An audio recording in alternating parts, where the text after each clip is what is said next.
rotates in at the back. He's got the football. Bumps into traffic and escapes. Donovan Edwards racing to the end zone. Michigan flexing immediately. This is 365 Sports, powered by Sikkim365.com. Donovan Edwards, who scored the touchdown in the first possession, back in the game, and he's loose again. Edwards off and running. Welcome back, Donovan Edwards, 46 yards. 365 Sports is presented by IdealMRI.com. High-quality MRIs for $497 or less. IdealMRI.com. Your health is important, so is your budget. Wolverines loaded with weapons in the run game. They go after their 1,000-yard rusher, and now it's Corum who's loose. Blake Corum down the sidelines. They got an angle. He cuts it back and finally is brought down to the 20. 365 Sports is also brought to you by Texas Farm Bureau Insurance, protecting Texans since 1952. Penix has time, launches, touchdown! Jalen McMillan, there is a flag down. Have you subscribed to our YouTube channel? Search 365 Sports on YouTube. Brought to you by TFNB, your bank for life. It's a very crafty play calls down here. Instead, they just hand it this time to Cora. Sets back, breaks a tackle. Touchdown, Michigan. 365 Sports is turbocharged by Unite Private Networks. Find out more at uniteprivatenetworks.com. Penix looks the other direction, down a seam. It's intercepted by Saban. Mikey Saban still has a couple of blockers. A convoy. Michigan set up inside the 10. Mikey Saban, biggest play of this defense tonight. Now here's David Smoak, Paul Catalina, and Craig Smoak. Man, the emotions from numerous college football fan bases and even administrations have been quite the story the last, well, really for a long time. But today, a roller coaster, and some of you can sleep better and feel better, Paul Catalina being one, although that's like down the list of important stories today. But no, seriously, Texas with Sarkeesian, that's official. Mike Norvell, Florida State, that's official. And Kalen DeBoer, after what seemed to be kind of an agonizing wait to Alabama, he has a team meeting in 25 minutes up in Seattle. That's official. Chris Lowe reporting, he's been all over this since the Nick Saban retirement, that he will be the next head football coach at Alabama. His record against Dan Lanning and also Steve Sarkeesian, 5-0 when he was the coach at Washington, including, of course, the semifinal win against the Horns. They'll be playing against each other in the SEC at some point again. But Alabama gets Kalen DeBoer, and, I mean, woo! Let's talk about that first. This guy's got an amazing track record, even though very young when it comes to being a head coach at the FBS level. Look, some people just know how to win games. I mean, like, they're good coaches. It doesn't, I think sometimes people get drilled down, and congratulations to Washington when they hired him, and now Alabama had to wait for him to win at Washington for 2 years, but, they didn't have an opening either. But congratulations to them for initially saying, like, yeah, this guy wins. It doesn't really matter what you do. His formula works no matter level to level, and that's what Kalen DeBoer's done. He's won everywhere he's been, and I know it sucks for UW fans, but look, this is the Jimmy Sexton will never have, and he's still going to be a wildly successful agent, but he will never have another week like this in his entire career. Nor maybe will any agent ever, because there's no other way for a Saban-type thing to happen, especially in college football, because the game's about to change. So not only have we seen the retirement of the greatest coach of all time, like the next person who's going to be in that argument could be 100 years from now because of the way that college football is going to change. And it's very strange to say that, but there's not going to be another Saban or anybody even close because of the way that the postseason is about to change alone. Not to mention, everything else that's gone on in college football. Well, congratulations to Alabama on finding your head coach. It was not a long wait, but you got what you wanted, and you got your answers as to what the future is going to look like, at least at the very top. And now the rest of the answers can start to get filled in as far as the recruiting class and the roster and the assistant coaching staff and all of those various things, although I'm sure he will bring a hefty chunk of resources with him from Washington as far as the staff goes at the very minimum. But he's a winner.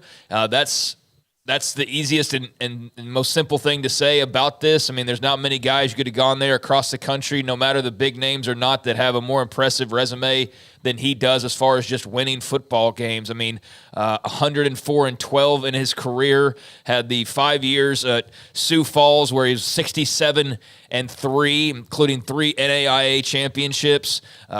Played in a semifinal, lost that one, played in another championship game. So he was at the semifinal at minimum in all 5 years and won 3 titles out of 5 years. In NAIA was 12-6 at Fresno State during a weird COVID little period there in 20 and 2021, but then got that Washington job and proceeded to go 25-3 in 2 years, including this past season with the Sugar Bowl win, and then the loss in the national championship game to Michigan, but the Pac-12 title, had the Alamo Bowl win over Texas in his first year with UW. So, yeah, I mean, just an incredibly impressive run that he's on, and just really getting started, too. I mean, I know he's coached up since 2005 as far as a head coach goes, but it does feel like he's still on his upswing, and so that's something that I think is also exciting for Alabama fans is this guy's just been good wherever he's been, and he's also somebody who still feels like they've got more untapped potential to go. And so I think that it's about as good as you could have done, given the circumstances, and knowing that, hey, Dan Lanning, if he was your first choice, that was just not going to be a go for you. And then as far as all the rest of the names, I mean, who are we talking to? Because some people would tell you, well, Mike Norvell turned down the job. Others will tell you he never got offered. Same thing for Sarkeesian, same thing for whoever you want to fill in the blanks, and that's going to be all just, however you want to interpret that. Stroking. Yeah, that's all however you want to interpret that and information. It might be true, yeah. But the bottom line is they got their guy. That's what matters. And now the real work begins to be the man that follows Nick Saban. But as far as somebody who doesn't seem like they would be scared of that, and they would embrace that, and they could probably be the type of person to go in there and do just that. Not exactly what he did, but good enough. I think you don't have many guys above the list, above Kalen DeBoer. So I like this hire for the Tide, and also at the same time I acknowledge that I don't think this is going to be what it has been, as good as he is, because it's just simply impossible to imagine that outside of like Kirby Smart, that somebody would be able to roll in and do what Saban's done these last couple of decades. So, yeah, we're about to enter a fascinating time period, and this is already going to be a brand-new era in college sports with the expanded playoff and everything that's bubbling, but to know that we're moving forward and there's no longer Nick Saban at Alabama is just like that. It really makes it feel like this is just uncharted territory we're about to enter here. In the end, who knows if they got the guy they wanted? Doesn't matter. They got a great coach. It appears from what he's done so far, it is different. One of the notes I saw, and I forgot who tweeted this out, but was maybe Alex Kirshner said the NIL at Alabama, one of the things tied into that was the representation of Saban, not just as the football coach, but those who were involved. There were perks about that came with Saban, too, in certain ways. DeBoer did an incredible job at Washington, and that team this year was fun to watch. Now the question is, who's going to be their quarterback next year? Somebody who's already on the roster? Will it be somebody that transfers from another school? That's part of the deal. So Washington now is on the clock. And then think about this. Before we get into some of the candidates, Washington's on the clock. They'll hire somebody, unless it's Ryan Grubb, who's on the staff now, and maybe he goes with DeBoer to Alabama, then somebody else's program is about to be on the clock because of the domino effect of what happens with coaching searches. Well, it was very interesting that they announced that radio interview yesterday, and that seemed like he was going to shut the door, and that would be his opportunity for the big announcement. And we know Sark put out his little graphic last night, just like I predicted, and everybody probably expected that that he would. I mean, and you knew that was coming at some point, some sort of acknowledgement for the public, and never really felt like a real threat. I mean, you had to at least acknowledge the chance that he could look into that job. It is Alabama after all, but I think most everyone figured that he would be pretty fine where he is in Austin and can carve out his own niche and not follow Nick Saban and can kind of just keep building on, not kind of, but can just keep building what he's done so far at Texas, which makes a lot of sense. But there was that announcement about the radio interview, and I mean, what else could that be other than Kalen DeBoer coming on the radio to announce that he's staying on? Yep. And then that gets canceled, and boom, off to the races as far as the speculation and the narrative change there. So yeah, that was a big interview that was set up, and the moment that got canceled, you knew something was going on. I saw KJR like, yeah, well, we're reworking it, but the writing was on the wall there, and so the ball started rolling, and here we are, and Alabama's got their new football coach, and yeah, now we wait to see what other collateral damage there could be. Although, Grubb seems like he's a solid candidate if they decide to go that direction and stay in-house, but yeah, we will see. All right, so here's a few of the names. Ryan Grubb is one of them that Washington might look to. Jedd Fisch, that name popped up, although I saw where our good friend Jason Scheer mentioned that he thinks Fisch wants to end up at Florida, and if he wants to do that, why would he go to Washington first from where he is, especially after what they did last year at Arizona? So it will be interesting to see. Our good friend Softy Mahler, who we love, right? Stick your head in the tank of gasoline, light it with a match ×2 with him. I got to get off this emotional roller coaster. Think about the week for Washington football. They play for the national championship. They lose their head coach. And then on top of that, and we will get to the Norvell and Sarkeesian a little bit more with that in a second, Rome Odunze is headed to the NFL.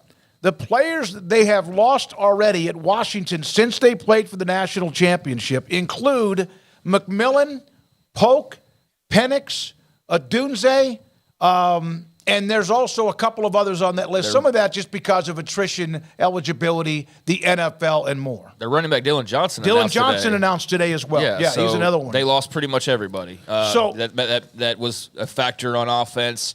They got cleaned out. Some of that, I mean, Penix had to move on, but that is not a surprise, though. I think even if DeBoer was staying, all those guys were likely headed off to the NFL after the year that they had. But, yeah, it's one of those things that we were talking about with Texas, but it can be applied to anybody. You know, when they had the opportunity there to beat Washington and get into the national title game, a lot of the talk afterwards is, well, they're set up well. And I totally agree. I'm not dismissing that at all. But I was saying at the time of like, yeah, but you only get these chances so often, right? And yes, there will be an expanded playoff, but you were already fast-forwarded to the semifinals of the playoff with the way that it was set up here. And so you just don't know when you catch lightning in a bottle, right? And as we know for Texas, like they lost and they moved on. But the same thing applies to Washington. Like hopefully you enjoyed that ride, because it's not the same now. It's already not the same less than a week later. And so that was kind of my message back then is like, enjoy this while you can, no matter if it's Texas, Washington, Alabama fans. I sure hope that you enjoyed the ride these last 2 decades. I'm sure you did. You had plenty of time to let it soak in. But, yeah, you just don't know when things switch on a dime. And for Washington, that's exactly what's happened, because their reality at the start of this week is much different than their reality by the end of the week. And so, yeah, I hope that Husky fans really let that soak in all throughout the ride, because we do get lost and don't just appreciate the moment. And they had a lot of good ones. But, yeah, now it's a much different future moving forward. There is a little momentum, Paul and Craig, on the possibility of someone who might be on Washington's radar, Cliff Kingsbury. Yeah, I saw that tweet. I don't understand that at all, honestly. I don't really get that. I don't know that I would be super excited about that necessarily if I was a Washington fan. I saw that from some account that put it out there, and I'm sure that they have sources. I don't know. I don't know the person. But some people in the NFL and also even some college writers too. I feel like let's acknowledge first what all these rumors originally stem from. Jimmy Sexton's office. I think that's been acknowledged all over social media the last couple of days. Of every guy who's been brought up is basically a Jimmy Sexton client, and basically every major college football coach is a Jimmy Sexton client. So when we see this, hey, this guy, it's you always go back to the agent. So maybe that's Kingsbury's agent. Maybe that's actually some real juice there. But, I mean, does that get you excited as a Washington fan? It doesn't get me excited. I don't think that's the route that I would want to go, but maybe they feel differently about it. All right, so Steve Sarkeesian, we mentioned that. Here's Texas put this out, Sarkeesian coming back. It's a great day to be a Longhorn. There was a small, short, maybe 20-second or so video. So let's look at this.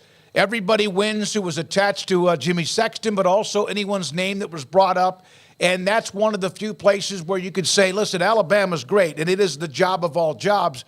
But Sarkeesian with unfinished business is what also he mentioned. He came there to win titles, to create something different. And this is great news. I know our Texas fans who were in the chat room, Paxton did not sleep last night, like Paul did not sleep last night. We'll get to Norvell in a moment. Good for Steve Sarkeesian, and he will get a nice little bump. He was going to get one anyway and probably add a couple of extra million to it each year. Yeah, and it never, the only place that could maybe wrestle a coach away from Texas would be Alabama. But again, it's Texas. They've never lost somebody who's in that position that they wanted to keep. Sure. They've lost coordinators, and you're going to lose coordinators and other coaches because they're going to go get more money and better jobs, and promotions. But they've never lost. If you leave Texas, it's not of your will. It's not like Houston or Baylor or some of the smaller schools where you can be a bit of a training ground for the next level. Most of the time, when you leave Texas, it's because they've run you out. So I just never saw it happening, especially given what just happened with Texas. Now, if he had gone 10-2 this year and they were still doing the climb and he was still Alabama's top choice, maybe they go we'll let him go. We'll go and get somebody else. But I still wouldn't have ever even seen that happening. I mean, there's only so many jobs that are as highly coveted as that one, as you point out. And I'd say Alabama, if you want to sit there and look at it from a certain angle, you can say where it's a better job, but not by a lot, and certainly not necessarily worth uprooting what you've already established. So, yeah, this wasn't a surprise at all. I think you had to consider the possibility, and I think based on Texas fans' reactions, that they all were considering that as a real possibility. Even though there is that, why would you leave Texas? There was still some level of concern from at least some of the folks that I ran across until there was actually an Alabama coach announced. And, at the same time, it was one of those situations where, you can't rule it out entirely, but it doesn't seem like very high percentages that would be the move that he would make. So, yeah, not surprising whatsoever. Not sure where he was in the pecking order of who Alabama wanted, but just like Oregon with Dan Lanning, Texas can use this and is already busy using this to say, hey, I turned down the Alabama, I could say I was in the running for the Alabama job, but I want to be here at Texas. And that's what all these guys will do who didn't get that job or didn't want that job, but were mentioned for it, and smartly so. But that's good news for Texas, and he gets to keep building, and there's a lot of talent to replace. I know they're already projected to get one of Alabama's better wide receivers. Isaiah Bond, and so that didn't seems take long. Like it's almost a done deal. Like they almost had that worked up already, but regardless, he seems like he's about to join the fold, and they'll keep building it out and see if they can't bring a championship back to Austin as they enter the SEC. No, you can't just say Isaiah Bond. You have to say it. Isaiah Bond? No, that the way that Brad Nessler always says it, because Isaiah Bond never seems to make a mundane catch. Right. Every time you hear Brad Nessler, he's like, Isaiah Bond! Yeah. Like the A.D. Mitchell factor, where it's like he doesn't make a ton of catches, but when he does, it's usually a pretty big catch. But no, Isaiah Bond was really good at nearly 1,000 yards. He's a special talent and would fit right in with Texas and their bevy of talented wide receivers this past year that, now moving on, it becomes imperative to get guys, and they went and got Matthew Golden, and now you get Isaiah Bond, and, it starts to all come together for you. So, yeah, that would be a big get for Sark, and it's a big get for Texas to know that he's there and there's no more worry about the Alabama job, just like for a lot of other fan bases right now across the country whose coaches were mentioned. And Mike Norvell, here's the AD at Florida State. Excuse me, the AD Michael Alford with the Pope sign that they have reached an agreement on the new Pope, or nope, continuation of the Pope and Mike Norvell. No question he was a part of the interest and on the radar at Alabama. Here's the smoke coming out, and then Mike Norvell. It's a great day to be a part of Florida State. That seems to be, Sark did that yesterday and today, and of course Lanning had his video, and now Mike Norvell at around $10 million a year for 8 years, another Jimmy Sexton client, and Seminole Nation. They've had a pretty tough run too, and we'll get to that in a minute about the NCAA violation. But Paul Catalina, your man, is still in Tallahassee. Yeah, and I think for Florida State, this was, I don't know, and again, Mike Norvell may have never got an interview. It's just Jimmy Sexton can float out all these names, and I'm sure Alabama, he's got to be probably on, if there's a top 10 list of who are the best coaches right now and who just had the best seasons, I mean, he's won 2 different Coach of the Year awards. I mean, he had a 13-0 season before, the opt-out bowl game, but yeah, he's one they'd have to talk to. Who knows if they even did or not, but he secured the bag. He showed that he's a premier coach by doing what he did this year. And with Florida State and their conference move that is coming up whenever it comes up, I mean, who knows how long this is going to take or where it's going to go, but everything that's kind of swirling around when it comes to realignment and the Seminoles, I'm not sure how well they would have been positioned to easily replace him compared to a Washington who's set up in just if you're trying to figure out, okay, who can easily replace their coach, Washington would have a lot easier time in my mind than having to have a coach come in and go, okay, well, what's your guys' plan for whenever that happens? And they're like, we don't know, but here are the contingencies. There might not be some guys that are as interested in it just because of the tumultuous nature of it and the way the ACC is looked at right now. So all that's, to me, I just think it would be worrisome for them to go get another one, although I could have been surprised. All right. So it's a great fit for him to stay. Well, he had a hell of a year and unfortunately did not end the way Florida State fans wanted. Not even talk about Georgia, but with the semifinal berth that they didn't get. And then late yesterday afternoon, I think right after we ended the show, there was the story about the NCAA. Out of everybody that's doing NIL, Florida State had their hand caught in the cookie jar, apparently, with a wide receiver at Georgia. And they got hammered. I thought they're so mad at Florida State they would maybe penalize Florida Atlantic. But look at the violation or look at the penalties that FSU's dealing with. And we're not going to go all over them, but the coach has a show cause, the offensive coordinator a 3-game suspension, loss of scholarships, 1% of their football budget, which, okay. But, I mean, on and on and on with everybody probably cheating their asses off right now in the NIL with tampering whatever. And Florida State is the poster child from the NCAA's view. Look, I'm not going to sit here and pretend like they're pure as the driven snow, but I'm just kind of confused as to, when you read what he did, okay, so who's not doing that? So what happened was Alex Atkins, the offensive coordinator and offensive line coach, drove a transfer recruit, Marius Mims, I think, to a meeting with the Rising Spear NIL Collective when he was on campus. That booster offered Marius Mims $15,000 a month, contingent on if he would sign with Florida State. Now, this is all against the rules. My question being, how else does this stuff get facilitated? Well, somebody had to have known that. I saw where Georgia might have been. I don't know who it was, but he was playing at Georgia. Yeah, so that happened. Also, they're mad at the booster because the offer he made was it's against the rules to say it's contingent on you playing at Florida State. But why is a collective at one school going to offer money to a guy at another school if he's not going to go there? So that's why. And when you talk about that dreaded word and the overused word guardrails, this is why we need that stuff because, well, what are we talking about here? Well, I know, but using the everybody else does it. No, I'm not using everybody else does it. That's so. But they got caught. There had to have been a text message or something. I don't know. My point is that what he did sounds pretty commonplace. And so if it's commonplace, then how many people are doing this and breaking rules and there's there's no other way to do it? Maybe this is the first. Maybe this is the start. Yeah, because based on what the rules are, it doesn't make sense based on what their structure is, which is why they need to just pull the curtain back and let the schools facilitate this because how else is it going to get done? Are you just going to make sure you sign up for the recruiting because FSU can't say what recruits are coming on campus. So make sure on warchant.com you know what they're going to be and then just hang around outside like a prostitute or something. I don't know. Craig, do you think this is overkill?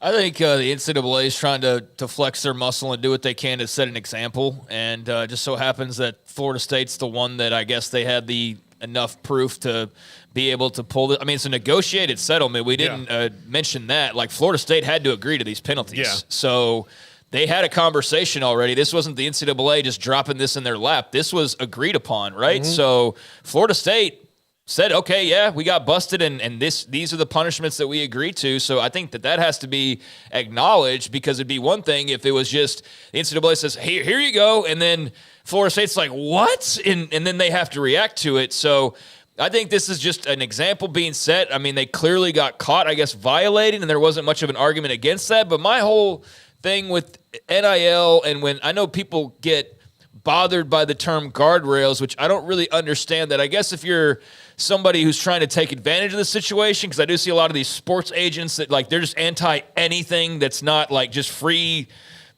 everything and just everything's open for whatever NIL, and they don't like it when people go, well, maybe we should have like a couple things in place. Like, no, that would hinder this and that, and so there's always that party, and then there's those who are just like, well, I don't like NIL, and I don't want to root for college football if it's going to be like this, and those are the kind of extremes. And then there's everybody else in the middle that we would just like to know, like, why this isn't like just a clear process.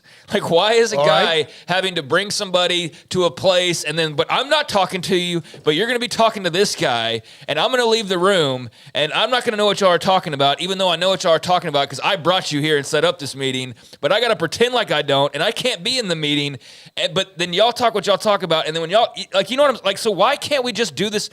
Why can't we do this in the open? So my whole thing this entire time with NIL is, why are people scared of the flashlights?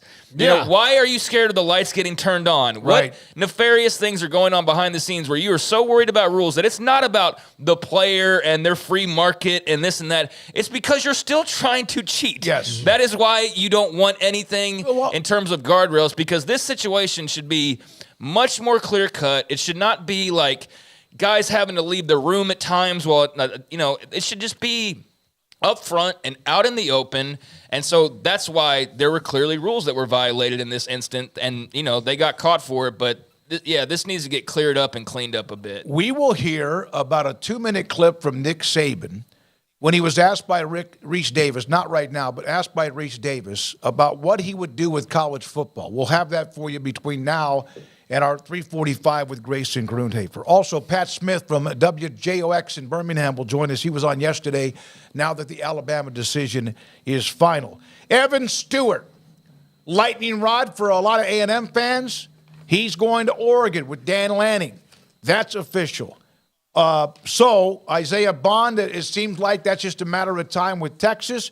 That is, in fact, there's Isaiah Bond entering the paperwork to get in the portal, and I already saw some crystal balls with UT where he will end up. Yeah, he's probably going to Texas. They all go to Texas right now. I mean, but it's kind of a fit there, given what Texas is losing. I mean, they're losing, all Mitchell of their wide receivers who made a catch. Mitchell basically. Worthy, and every wide receiver who made a big catch for them. And if you add Matthew Golden and Isaiah Bond, that's a pretty nice way to kind of make up for losing those guys. Now, again, there's no guarantees or anything, but, if you want maybe more guaranteed protection, plus they got Jonte Cook, rising there as well. So and I don't think also they'll miss a player visiting their weekend. Yeah. It's a transfer portal weekend. Yeah, I don't think they'll miss a beat when it comes to wide receivers. They'll figure it out. But, if they got Bond, that would be great. So what do you guys think about Evan Stewart? Evan Stewart. Him and they're going to start talking about Texas. But No, I just brought it up as a couple of names, but – yeah, I saw a lot of backlash. Obviously, fans at A&M are tired of him, and that's the way it is. If he was leaving Oklahoma or anywhere else, it would be the same way. A little bit of drama, hell of a talent, but he's going to Oregon. I mean, good for him. If that's where he wanted to go, that's where he's going to be. Dan Lanning, a hell of a coach. Good for Oregon to pick him up. Yeah, I think he's a great talent, and, not surprised that he landed at Oregon. They seem to be going all in, and especially after the Dan Lanning interest from Alabama, they are, pushing all. It seems like Phil Knight is pushing all the chips on the table. He wants to see a natty before he goes. That's just the vibe that I get. He's always been pursuing it, but I think now, like, as he gets older and everything, now you can really spend money, like, and go buy a roster. I think that Uncle Phil's all in on the chips on the table, and they're going and grabbing seemingly everybody imaginable out of the portal, and now Evan Stewart. So, yeah, I think that's a nice pickup on paper. I don't want to overblow this because I do feel like sometimes he gets talked about like he's already had a couple 1,000-yard seasons, and more or less we're really still just going off of a few plays. Not to say he hasn't produced, but no, he really hasn't. He really hasn't compared to like the recruiting hype, though. He has 91 catches for 1,100 yards. That'd be great. That's what over 2 seasons Odunze had this year. But he's was banged up, and so he has missed some games. And the quarterback play's been a little bit. And the quarterback play was erratic. So I'm sure that now we will get the full-blown opportunity without the Jimbo drama and the offensive drama and the quarterback drama and everything else drama College Station. Now here's a clean slate with a big up-tempo, high-octane quarterback and offense and all that. And so maybe this is where we see the best of Evan Stewart, but that's a really nice pickup on paper for the Ducks. And then, man, they are living good right now for sure. Evan Stewart will be fantastic, in my opinion, in Oregon. I think he's a victim of outdated coaching. I'll use that term because if you were on Huddle, the film service, whatever, and all your A&M film got deleted from the week before, the 2 weeks before, and you're like, oh, no, it's gone. You could have easily gone back to any year of Jimbo Fisher's career and gone, well, this is what he's going to do on 3rd and 7 because this is what he always does on 3rd and 7. And Evan Stewart was a little banged up. They had quarterback flux because the quarterbacks kept getting hurt because their offensive line play was atrocious. They don't do things in a modern offensive type way. So, yes, I think when he goes to Oregon and plays with Dylan Gabriel and Dante Moore, it'll be better off behind an offensive line and a better coach like Dan Lanning. All right, so Casey Thompson. Remember him? Texas does, Nebraska does. Where was he last year? Florida Atlantic. Where was he? Yeah, Florida Atlantic, and now back where he's from, Oklahoma. His 7th year, and it's kind of hard to imagine. Again, we're talking about different. Good for him. Oklahoma has another quarterback in the room, but 7 years, and he's now back where he started, where he played, which is the state of Oklahoma. Well, and I think that's maybe the best thing for him to go be a veteran backup if you got a 7th year and be, where your family are all legends. So he had, bucked the trend by going to Nebraska's 2 biggest rivals, or Oklahoma's 2 biggest rivals of all time, Texas and Nebraska. And then of course that year at FAU. But, if you're going to have a 7th year, might as well live it up in a place that, has got some legacy to it. Good for him. Congratulations. I really have tired head when it comes to the 7th year guys. I understand the circumstances and injuries and whatnot, but I don't love that this is like multiple 7th year guys, especially quarterbacks that we've been talking about over the last few weeks. I'm just not a fan of that.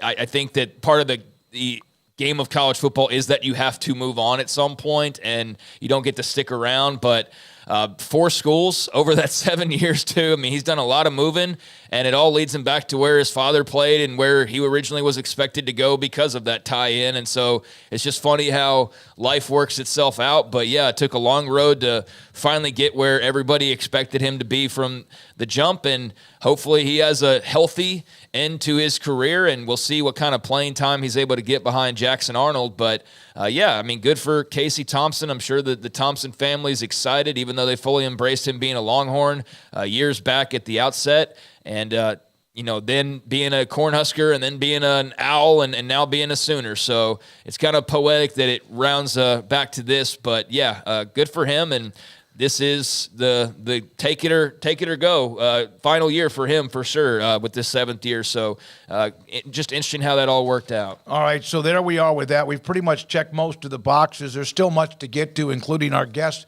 We'll have Grayson Grundhafer. Baylor got a transfer portal commitment from a tight end, from Trigg from Ole Miss, among other things that are going on this weekend.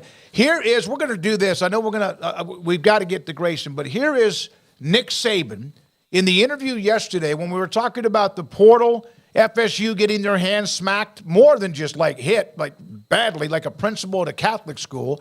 But here is Nick Saban. This is about 2 minutes with Reese Davis, and Davis asking him about the future of college football. Yeah, I'm all for the players. I want the players to have a good quality of life.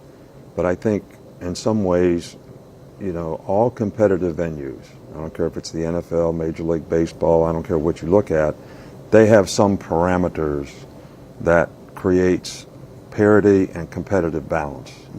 So I'd like to see the players benefit, but I'd also like to see it be that every school has the opportunity, because there's some kind of defined circumstances and guidelines that makes it the same for everybody.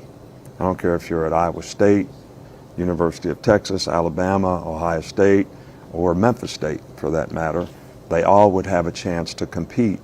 And I don't think the landscape that we have right now allows that.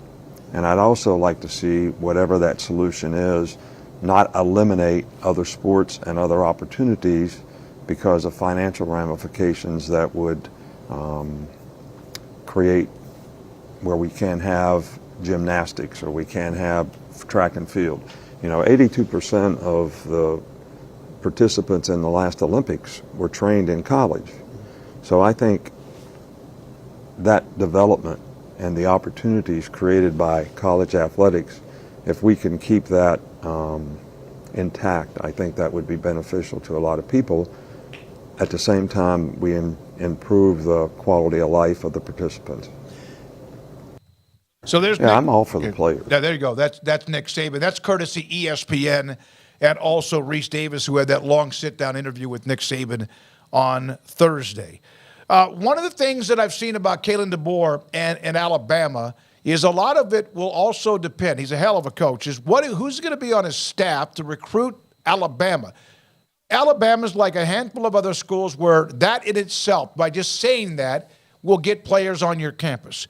But you still have to kind of know the area and others that will be on your staff. That'll be a critical part of him. One, first of all, recruiting who's on his staff now. On his roster now. Like, for example, Isaiah Bond gone, among others. And they've got some great players, obviously. So that's the first thing. Can he get that done? Will they lose some and then gain some because DeBoer's on staff in a different time? They're about to air it out at Alabama. Now, they've done that with others, with Tua and Bryce Young, and they've tried to do it a little bit as well. But this is going to be, you would think, a wide-open offense that we saw at Washington. Run the ball, but mainly get yourself the quarterback like a lot of teams do and let it rip.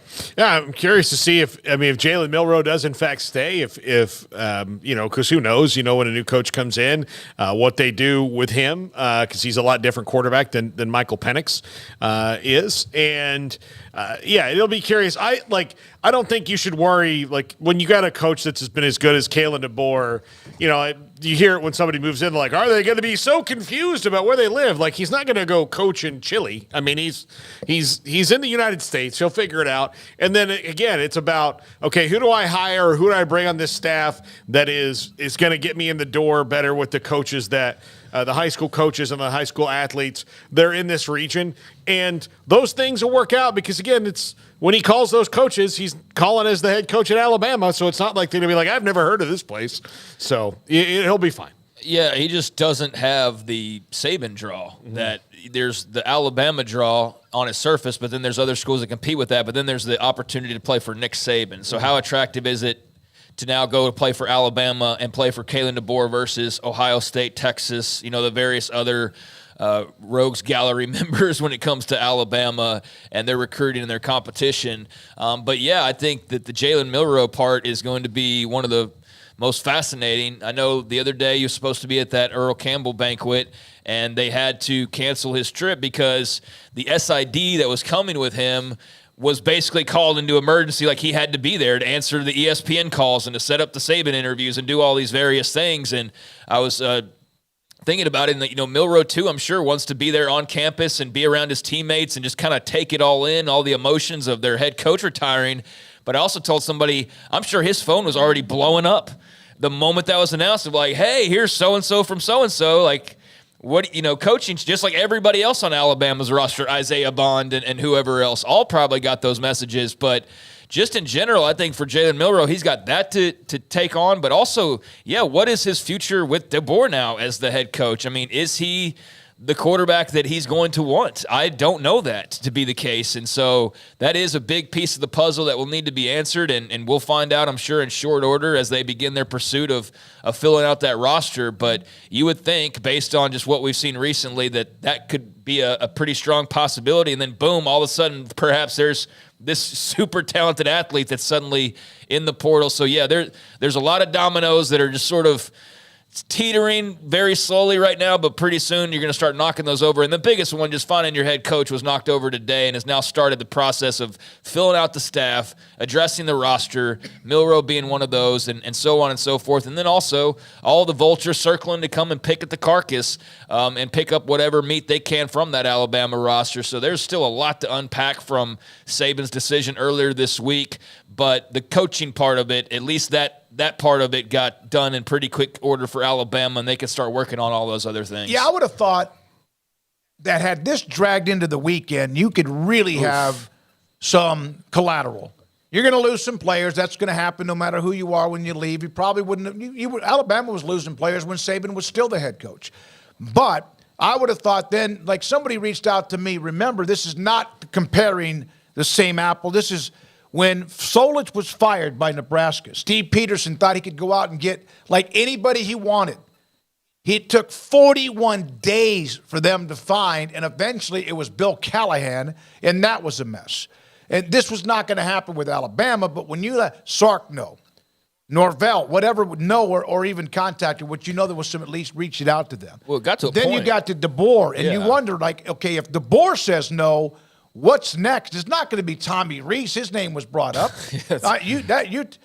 I laughed when I saw that. I was like, can you imagine Alabama fan who reaction? Who would it have been if it was DeBoer? If DeBoer said no, well, who that's was it the going to thing. be? When he said the radio interview part, when the radio interview was announced yesterday, and you're like, okay, well, that can only be one thing if it goes through, and that has to be him announcing on Washington radio that he's staying in Washington. So, yes, then you go, all right, well, if that's the case, then where does it go? And you see, like, the Tommy Rees get put up there in a tweet, that name get thrown out there, and I'm just like, no way can he be the guy that follows Saban. So that would have been fascinating to see. It's like if DeBoer didn't take the job, what would have happened next would have been fascinating, because there does come a point where that list does drop off. And DeBoer might have been that last step before it dropped off pretty significantly. Well, so, yeah, they avoided a bullet there. When I heard the Tommy Rees thing, you said, okay, well, it's not going to be Kevin Steele because he's not on the staff anymore and he retired, and it would have been Kevin Steele anyway. And you always have to have an internal interview. Like, that's you kind of have to do that as an AD just to make sure you're not missing something. Like, you might have a diamond in the rough on your staff. And for Tommy Rees, it's his first, like, congratulations, your first head coaching interview is Alabama. So when you go get other ones, you can use this. By the way, is he even going to be on staff with DeBoer? Yeah, who knows? I don't know that, but I would doubt it, yeah. But, yeah, it was never like Tommy Rees. You have to have an internal candidate. It felt to me like they're like, well, we're going to talk to Tommy Rees. That also is Greg Burns sending the information out there. Like, we feel great about every coach that we've ever had here at Alabama. We're not worried about it no matter who says no to us. But he also probably knew that Kalen DeBoer was coming. All right, I got a note. Go ahead, Craig, real quickly. Oh, no, I was just thinking the person put it out there. It might have been just trolling Alabama fans. I mean, there's also that opportunity of like, Tommy Rees is in the mix just to screw with Bama fans, because the reaction to that would have been the reaction was just to the simple mention of it was pretty insane. But, I mean, I think you've got to, you throw a lot of stuff out there. And so you got to check a lot of boxes. And to your point, Paul, you look in staff to see if there's a possibility there. But, that never got far down the line because clearly they didn't have to go to that point. But if they had to have, then, my gosh, the meltdowns would have been monumental if they would have struck out on DeBoer, because who knows what would have happened following that. And you know what? We'll never know, because that's not a problem they have to worry about. They got the guy that they wanted, just like everybody always does. They got their first choice and their only guy that they were interested in. And congratulations to Kalen DeBoer. By the way, Jabbar Muhammad, who was really good in that game against Texas and a tremendous player, first team all-conference in the Pac-12, has entered the transfer portal. I believe Muhammad, who plays corner from DeSoto at Texas, is also his brother. He's a very good player. And he's a hell of a player. You got a feeling they haven't already traded a Texter, too, so there's another one. He was at Oklahoma State, and then he was at Washington, so now he'll be at his third school. Yeah, but he has an open window, too. Casey Thompson says step your game up. Our great friend, Softy Mahler, one more thing if you're thinking you're having a bad day. Softy, what else you got for me? My wife is leaving me. My dog died. My car was stolen. I have lupus. Just get it all out today. We love you, Softy. Good luck. Yeah, how but passionate he is. Just days ago, you were whining and dining I know. at the Natty and, rubbing it in, Oregon State and Washington State and Oregon and, USC fans' faces that so he was living it up just days ago. But like we said at the start, it just shows you how quickly things can flip. And so when things are good, you better enjoy them. And things were certainly good at Washington here these last couple of years. And I think that they'll be okay in the long run as they make this move to the Big Ten. But you sure as hell would have liked to have had Kalen DeBoer be the guy for a lot longer than that short little stint, even though he was able to do a lot of great things in a short amount of time. So, yeah, if you got bad news for Softy, go throw it out there so he can get back to being the upbeat, fun guy that we all know and love. Or you can get on Twitter, tweet at him, and sell him at 365 Sports. We love you. Good luck the rest of the weekend. When we come back, Grayson Grundhafer, Sikkim 365, recruiting analyst on Baylor getting a tight end transfer portal commitment. Can't wait to talk to Pat Smith from WJOX in Birmingham. They got their guy at least.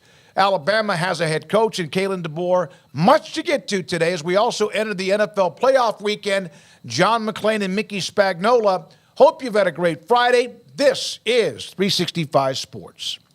IdealMRI.com.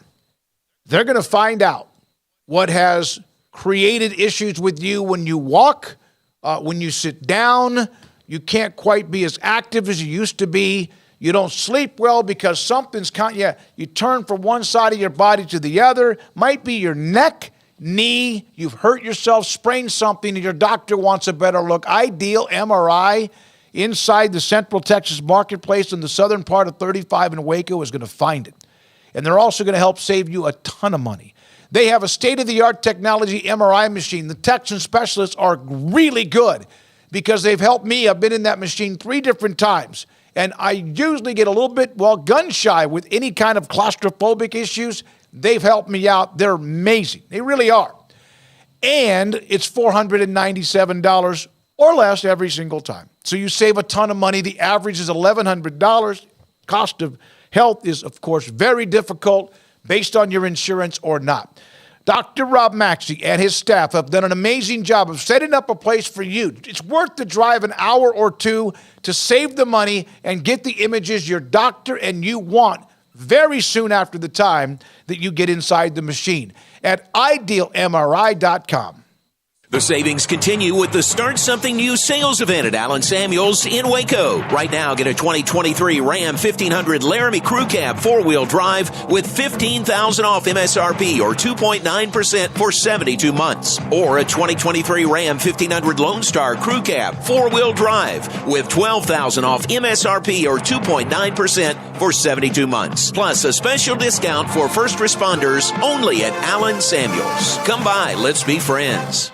Boozers is the wedding ring store and more. If you're ready to get engaged or already married and want to upgrade your wife's ring for a special anniversary, Boozers is the place to go. With the largest selection of premier quality diamond engagement rings and wedding rings in Central Texas. They have 7 cases with over 300 styles of rings from top designers like Natalie Kay. Choose from yellow, white, or rose gold, plus beautiful top quality loose diamonds. With an in-house jeweler, they can also custom make anything you want. Bring in a picture or drawing and let Boozers create your one-of-a-kind pendant or ring. They can even use some of your old gold and diamond jewelry to create something new.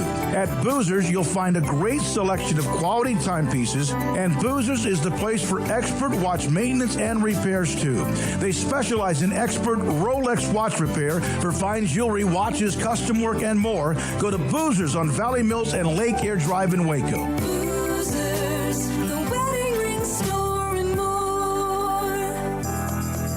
Riverbend Liquor and Wine now has 2 locations to serve you. The original on Lakeshore Drive and North 19th Street and the brand new spot in downtown Waco at 600 Franklin Avenue. If you're looking for the best in craft beers or local Texas bourbons, then the original is the place to be. And for the latest trends and online phenomenons, head downtown to the Franklin location. Either way, you're going to get the same great variety, customer service, and speedy experience. Check out both locations on their Facebook and Instagram pages, Riverbend Liquor and Wine, Lakeshore Drive and North 19th Street, and now downtown on Franklin Avenue.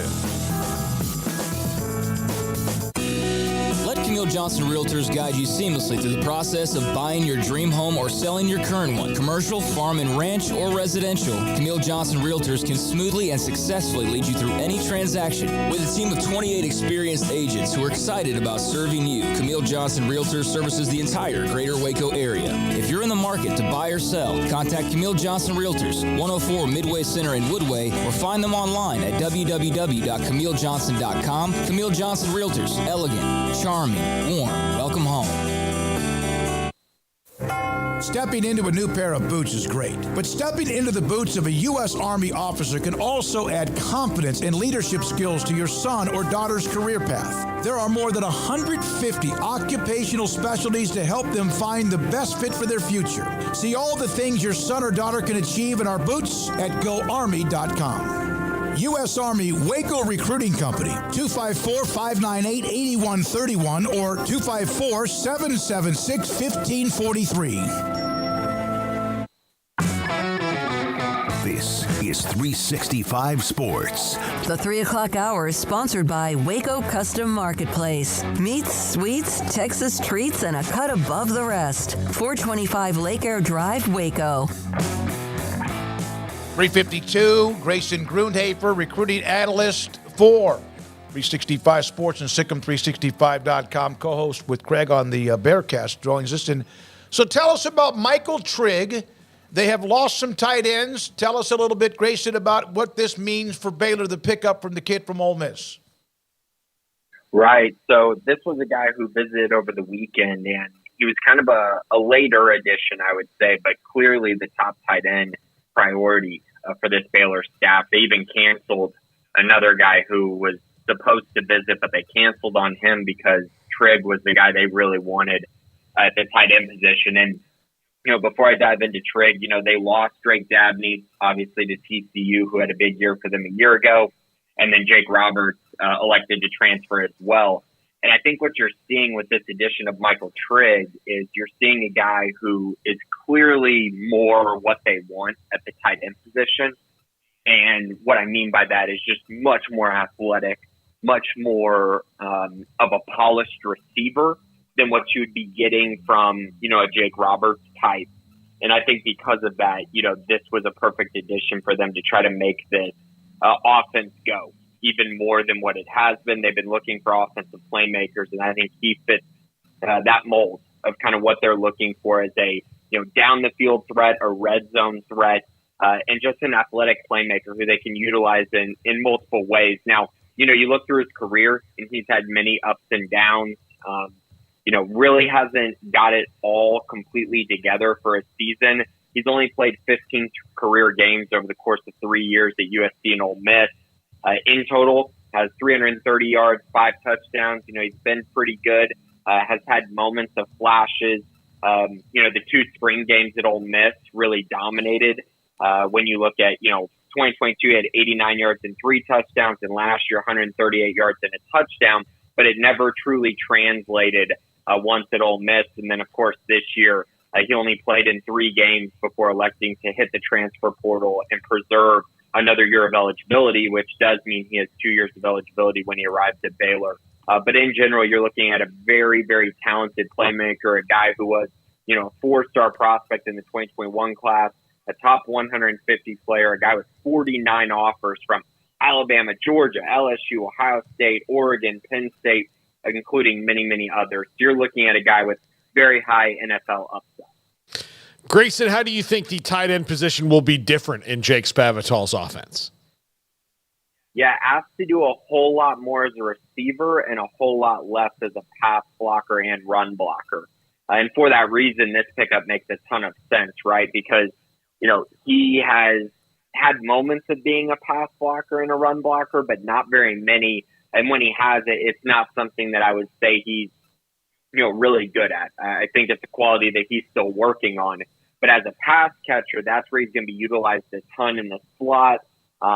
Just, again, more like a spread wide receiver, slot receiver type that they're going to utilize in the red zone and across the middle of the field.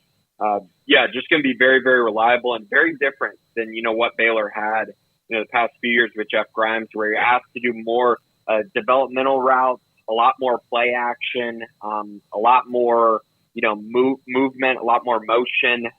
Things like that, I think, are going to be, you're going to see less of it, even though you'll still see some, but a lot less than what you saw, with Grimes, where you had a lot more inline blocking as well.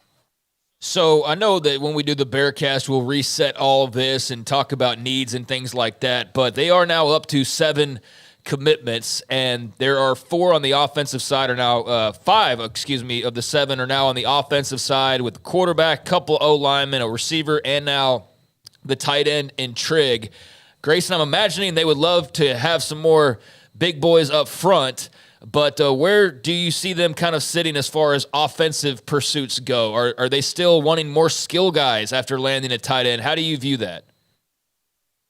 Right. So I think you're kind of looking at it right now where there's 3 positions that are I view as utmost importance based on how Baylor has been recruiting these guys, based on who they've brought in, and just kind of the type of prospects they've been looking at. And those 3 positions are wide receiver, the jack, outside linebacker, pass rusher position, and then offensive tackle. Those are the 3 positions that really stand out to me. I could see them taking 2 more wide receivers. They definitely want a jack that they feel really good about to come in and provide instant impact, kind of like Byron Vaughns did this past year. And then an offensive tackle who can come in and compete, potentially win the job at right tackle. So I think those positions are the ones that I'm really looking at. Wide receiver, probably the one where you'd say, maybe they have the most importance just because there's a chance they take 2 of them. But I know the jack position is kind of right there with it, as they really, they need to get better on the defensive side too, not just the offensive side. Grayson, how much of a relief to the staff was it, although there's still a month or so to go, that Foster, who had been flirting with Texas and vice versa, is saying that he's going to stick with Baylor and sign with the Bears? Yeah, I think it was huge. And I talked to him a little bit earlier this week, specifically yesterday, and we had a good just exchange messages. He kind of, I guess you'd say, laid out the situation. And obviously, Texas losing defensive line coach Bo Davis played a part of this, but Foster already knew that was coming. And I really think, as I've covered this story, a big part of his decision was that he wasn't going to early enroll, and so therefore he wanted to sign with the rest of his teammates. Completely understandable, because they don't have a signing day at St. Joseph in the fall. So he was waiting for that, wasn't going to be able to early enroll, so decided again to just wait for that. But Texas, it just seemed, even when he took his official visit, it just didn't seem like he was 100% I'm going to flip and commit to Texas, which, after an official visit would seem like the best time for that to happen. And the more that I've talked to him, it just seems like, he feels like Baylor's the place for him. And I mean, he told me this week that he's locked in, he's ready to sign and be there. That was exact quotes. And so, I continue to just go by what he's told me, what I've heard from him. And I know the Baylor staff has felt confident as well. And I know they really want to hold on to him because he's a very valued part of this recruiting class. He's my highest rated recruit in the class, one of the highest rated nationally as well. So a big time prospect, one that, again, they would love to have on campus, and one who essentially solidified things with me yesterday. And so we'll see what happens going forward. I feel great about it. I know he got a Michigan State offer today as well, and a lot of people kind of raise their eyebrows at that. And that's great, and he might add more offers, but right now he's completely locked into the Baylor program. All right, we got to go, and I know you do too. Anybody you think out of the weekend of any visits, transfer portals, what's the hot part now? Anybody you think out of this weekend that will be added by Baylor? Yeah, I mean, they got a few more guys that they're probably going to end up adding to the list. That's probably going to be day-by-day type thing. But one guy that I think is important to mention is Nevada slot receiver Jamal Bell, also kind of an athlete, plays some running back as well, a very good kickoff return guy, leads Nevada history in kickoff return. So a very good prospect, and again, a guy who I think really fits what they need. You look at his overall numbers and they're not going to blow you away, but very, very fast, very explosive, and again, has veteran experience at the slot. I think Baylor's in a pretty good spot to land him going into the weekend. We'll see if they can seal the deal, but he would be a nice addition as that second wide receiver in this transfer portal class. Grayson, have a great weekend and great stuff on the transfer from Mississippi as far as the tight end. And also they have a weekend where they might be able to add a couple of more nuggets to what they need, and they are slowly, methodically trying to fill some spots and being much more aggressive in the transfer portal. Now, can they play? Can they make a difference? We will figure that out. I have some breaking news as far as a decision when it comes to staying in school or going to the NFL, and this is tremendous news for Ohio State, who's been quite busy. They went and added Will Howard, and they also added Quinshon Judkins, amongst other changes to that roster. But one guy that they will be adding back into the mix, or just, I should say, keeping into the mix, is their very talented running back Travion Henderson has announced that he is coming back to school. So they will have he and Quinshon Judkins in the same backfield. And last year had over 150 carries, 926 yards, and 11 touchdowns on the ground, and then 200 yards, in receiving on about 20 or so catches, give or take a couple. But very productive, very good player. And now he and Judkins in the backfield together. Will Howard's eating good. And, that's a very nice announcement for the Buckeyes. Abuka's back, and they might get Yes, they've him already too. got a couple of their defensive linemen back, too. They do. Yeah, and with a little edge after getting their ass kicked the last, 2 or 3 years by Michigan. Is it 3? 3 or 2? Because if I'm wrong, I'm going to get hammered by Ohio State Twitter. 3 years. Three. Yeah. When we come back, Pat Smith on ground zero when it comes to college football, although it's also in Seattle. Kalen DeBoer headed to Alabama. He joins us on the day that the Crimson Tide get a coach. And this is 365 Sports. PettyClinicLowT.com. Dr. Ken Petty can help you become the high-performance man you want to be, need to be, and used to be. I've heard commercials on the radio and elsewhere, or even on TV, that testosterone levels in men start to drop at around 40. It can be a little bit before that. It may not ever happen to you. 1 out of every 3 or 4 men have symptomatic issues of low testosterone. The one that gets almost all of the attention is ED, your lack of sex drive. It's just not the same. And that, of course, can be embarrassing and also very much create heartburn. But it also could be even gaining weight, your sleep habits, and your focus. Testosterone levels will drop in 1 out of every 3 to 4 men. Dr. Kent Petty and his staff can set you up to get your blood work, take care of that for you. You go get your blood drawn. He gets the results. And if your testosterone is too low, he has a program that can put you in a program to increase your testosterone levels and eliminate or help the various symptoms that are causing you a lot of trouble. It's Dr. Kent Petty and a great staff in Waco at PettyClinicLowT.com. At Ideal MRI, we feel blessed to be part of the Waco community. We're a small family business here in Central Texas. At times like this, the cost of healthcare has never been more important. And unfortunately, significant illnesses and injuries still occur. And that's why Ideal MRI is open and here to serve you through this difficult time. So if you need an MRI, ask your doctor about Ideal MRI. You can schedule online in minutes at idealmri.com or call 833-IDEAL-MRI.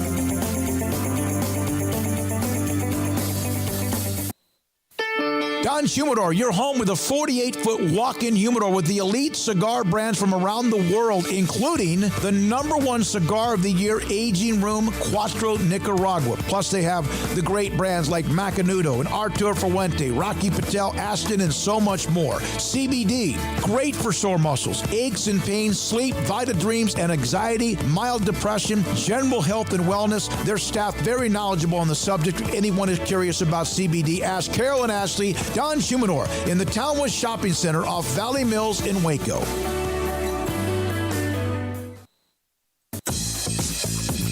Baylor Scott & White Southwest Sports Medicine and Orthopedics, the team physicians for Baylor Athletics, diagnosing and treating all sports-related injuries, including concussions. These specialists also provide orthopedic services for athletes and non-athletes alike, whether it's knee or shoulder pain, a wrist injury, orthopedic spine care, and even an arthritis and total joint clinic. Trust the doctors Baylor Athletics trust. Baylor Scott & White Southwest Sports Medicine and Orthopedics wants to get you back in the game.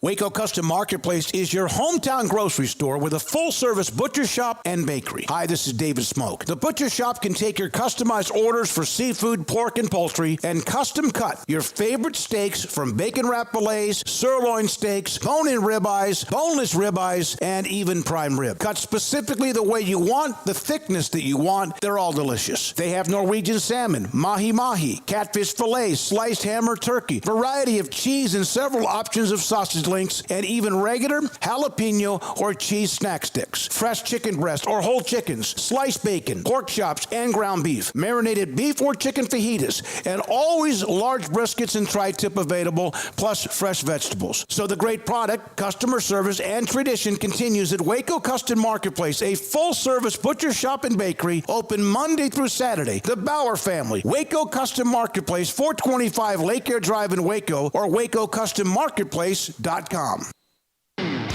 This is 365 Sports. Text us at 254-339-1122.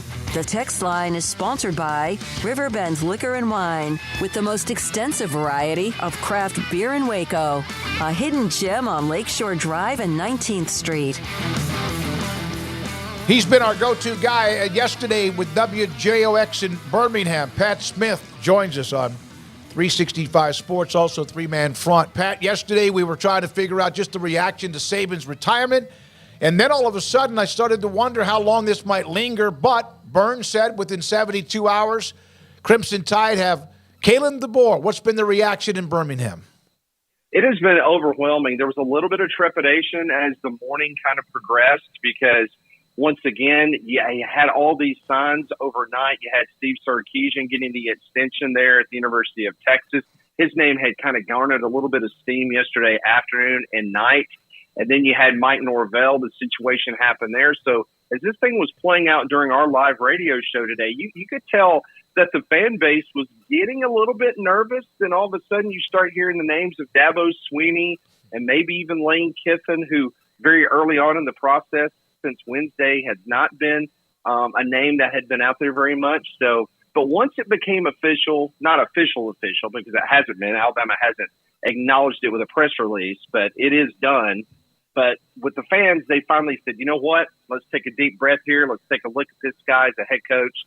And overall, they are pleased with the hire. Pat, he is stepping into a situation where you cannot equal what's happened with Nick Saban. Like, nobody probably ever will. And especially given the way that games are changing, how do you expect the fan base will give him any rope to find Kalen DeBoer, the Alabama coach, as opposed to be exactly what Nick Saban was immediately? Well, I mean, that is going to be the $1 million question in the state of Alabama, because a lot of these fans, especially the young ones, they do not remember time before Nick Saban. They don't remember the days of a Mike Shula or a Mike Price scandal in which he didn't even make it to the field as the head coach, or Dennis Franchione. I could go on and on about those lean years in which Alabama, it would take them 4 or 5 years to be just sniffing an SEC West title. It's going to take them a little time. But one thing is for sure, it's going to be important for him to try to hold on to this roster. Already 19 players have gone in the transfer portal after the semifinal game in the CFP. So now here comes the fun part. What kind of staff is he going to put together? How is he going to be able to recruit in these shark-infested waters that is the SEC? Because as we all know, Nick Saban did it as well as anybody. He would do it 24/7. He would win a national championship, guys, and he literally would be in the locker room for a few minutes, and then he would be out on the telephone talking to a recruit, trying to get somebody lined up to either visit or to come to the university on a recruiting trip. So it's just something that he is going to have to maybe put in his rearview mirror, whatever they did in the Pac-12. I know that he was successful the last couple of years on the field, but the lifeblood of any program, as you guys know as well as anybody, it's recruiting. So he's going to have to bring that type of atmosphere to Tuscaloosa to try to keep up with the Joneses of the Georgias, the LSUs, and the Texases of the world. I know part of what I'm about to ask you, Pat, is part of the puzzle pieces that we're going to start figuring out here over these next few days and weeks. But where does your mind go immediately when it comes to Jalen Milroe after this Kalen DeBoer hire? Well, first off, you see what Michael Penix was able to do the last 2 years up in Seattle. So that's exciting. You've already had some wide receivers, guys that are not in the transfer portal because Bama had a big one go in the portal earlier today. More than likely, he's going to end up at Texas, Isaiah Bond. But most of the wide receivers, they've gone on social media. As of right now, not even meeting him yet, but just looking to what they have done offensively over the last couple of years. They seem to be excited. Jalen Milroe has not really said anything yet. I think I mentioned this yesterday on the show with you guys. You know, the Alabama veteran leadership, which Jalen Milroe is a part of, they were very important after the announcement of Nick Saban of trying to get everybody to understand, hey, look, you need to wait things out before you go in the portal, kind of sift through whoever the new guy is. Let's meet him. Let's talk to him. Let's see what he's all about. But Jalen Milroe will be a big key. You would think with the offensive hire of Grubb, who, again, Alabama looked at last year, who was DeBoer's offensive coordinator there in Seattle. Word is he's probably going to get the first look to replace him there in the Pacific Northwest. And if that happens, you wonder if Tommy Rees will be sticking around for a second year as the OC at Bama. And if that happens, I think that's good news for Jalen Milroe. But seeing the body of work of Michael Penix, I think Jalen Milroe has to be excited to know that you got an offensive guy, a guy that played wide receiver as an All-American. I know it was a lower level in college. He's got to be excited about that. What were your thoughts on him from what we saw in the early season benching and all of that to what you saw by the end of the year? How would you, I guess, summarize and describe his year and what you thought after all that experience? Well, he reminded me a lot of what happened with Jalen Hurts. Now, Jalen Hurts wasn't benched. Jalen Hurts didn't go through some of the things that Milroe did, because we saw a little bit of Milroe the year before, but Texas A&M almost beat him in Bryant-Denny Stadium because of all the turnovers he had. But you saw maturity with him. You saw a leadership role that he was taking with the football team. And as Tommy Rees gained his sea legs, so to speak, with this offense and what he wanted to do, you could tell the comfort level went up. His decision-making was off the charts good, only throwing one interception, having one turnover over the last month or so of the season. That was huge. So I think that at that point in time, that's where the confidence level grew with Jalen Milroe, and I think that's why the fans were very excited when he announced that he was coming back. Pat, they've lost, you mentioned, 19 guys out of the portal. Do you expect maybe some Washington guys to come with Kalen DeBoer? I really do. And I think a lot has to do with the fact of where Alabama's going to be in the next couple of days with the portal. That was another important way or decision that Greg Byrne had to make in regards to making this a quick hire, because they had to shore up this roster. And so with that being said, I think he's going to have to come in here because it is inevitable, guys. There's going to be more fellas that's going to go on the portal, because you keep this in mind. There's a lot of people that wanted high-end talent, wanted to come to Alabama, not only because they wanted to be able to play at the University of Alabama, but they knew the propensity that Nick Saban had to put players in the National Football League, and they wanted to play for Nick Saban. So there is going to be an attrition. There are going to be guys that's going to leave the university just because Nick Saban's not there. I mean, it could have been, you name the NFL coach that got dropped into Tuscaloosa this week, and they still would have gone on the transfer portal because it wasn't Nick Saban. So, Pat, the recruiting of what DeBoer will now have, he's going to recruit players to Alabama. Most of his classes at Washington, he wasn't there long, are going to be in that 20 to 30 range as far as overall rankings, not that they always matter. How important will the staff he hires around him be with recruiting as much as what he can do? Well, it's going to be very important, and that's why, some of the staff members that's currently on the staff at Alabama. Now, Kevin's still the defensive coordinator. He already announced his retirement before Nick Saban did, so he wasn't coming back. Tommy Rees has still got a contract there at the University of Alabama, the offensive coordinator. Will he be retained? There's a lot of other really great recruiters on that staff. Some defensive coaches, will they get an opportunity to be retained? So it's going to be very important for him to at least have a few guys around this program that has been able to go up and recruit against the big guys in college football in the Southeastern Conference. Needless to say, Alabama's facilities, everything that he will have at his disposal will be off the charts different than what he had in Washington. But he did prove one thing, and that's the most important thing, is that he was able to develop 3- and 4-star talent and put his team at least, it looked like, about a quarter and a half from winning a national championship against Michigan. So that's what excites the potential for the Alabama fandom.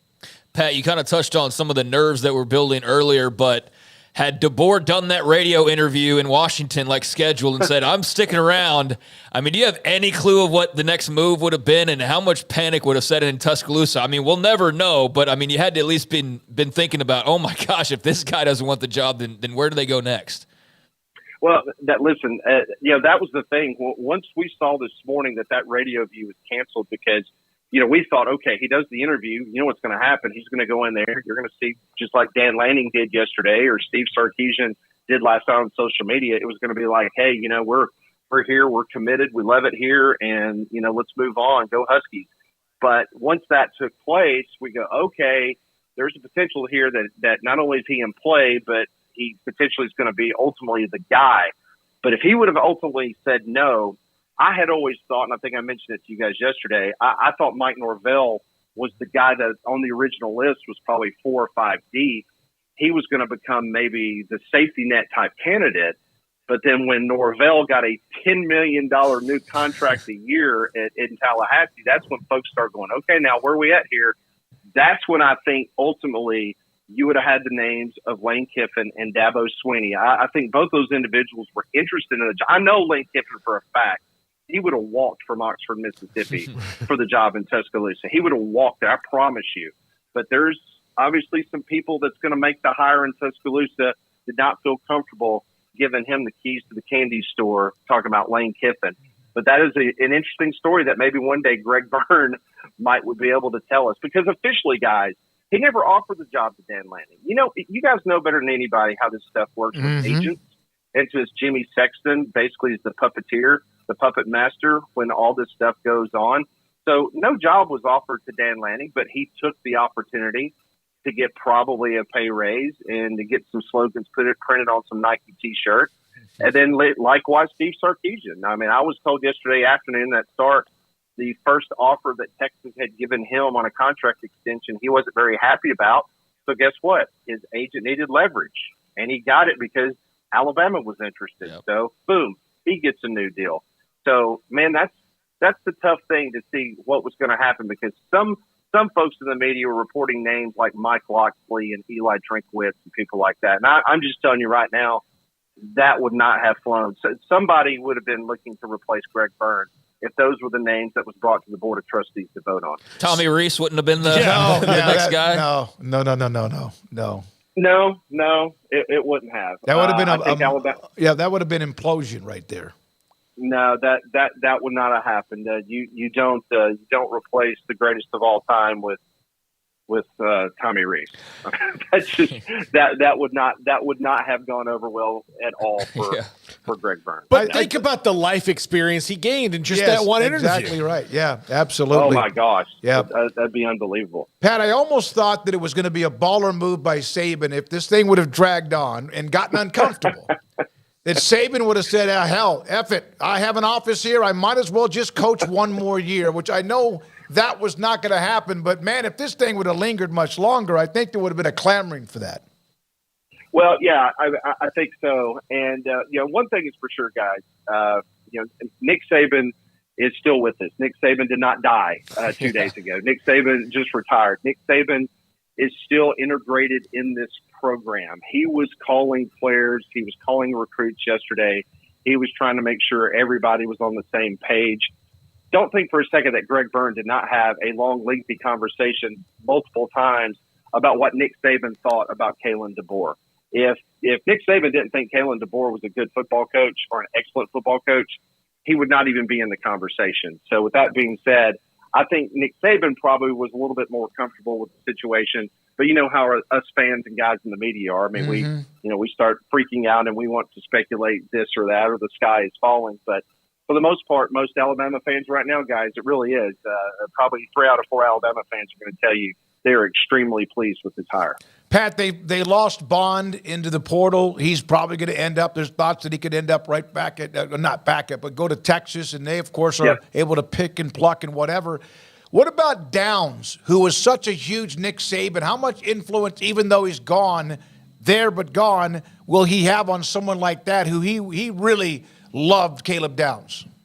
No, there's no doubt about it. And it's funny because we had so many people reach out to us and they're like, hey, please tell us that Alabama in this NIL world, please tell me that they're going to just give him whatever is necessary to keep him there in the secondary. He was very quick on social media today, guys, in which he was posting all of this potential or positive Alabama stuff on his Instagram reels, things of that nature.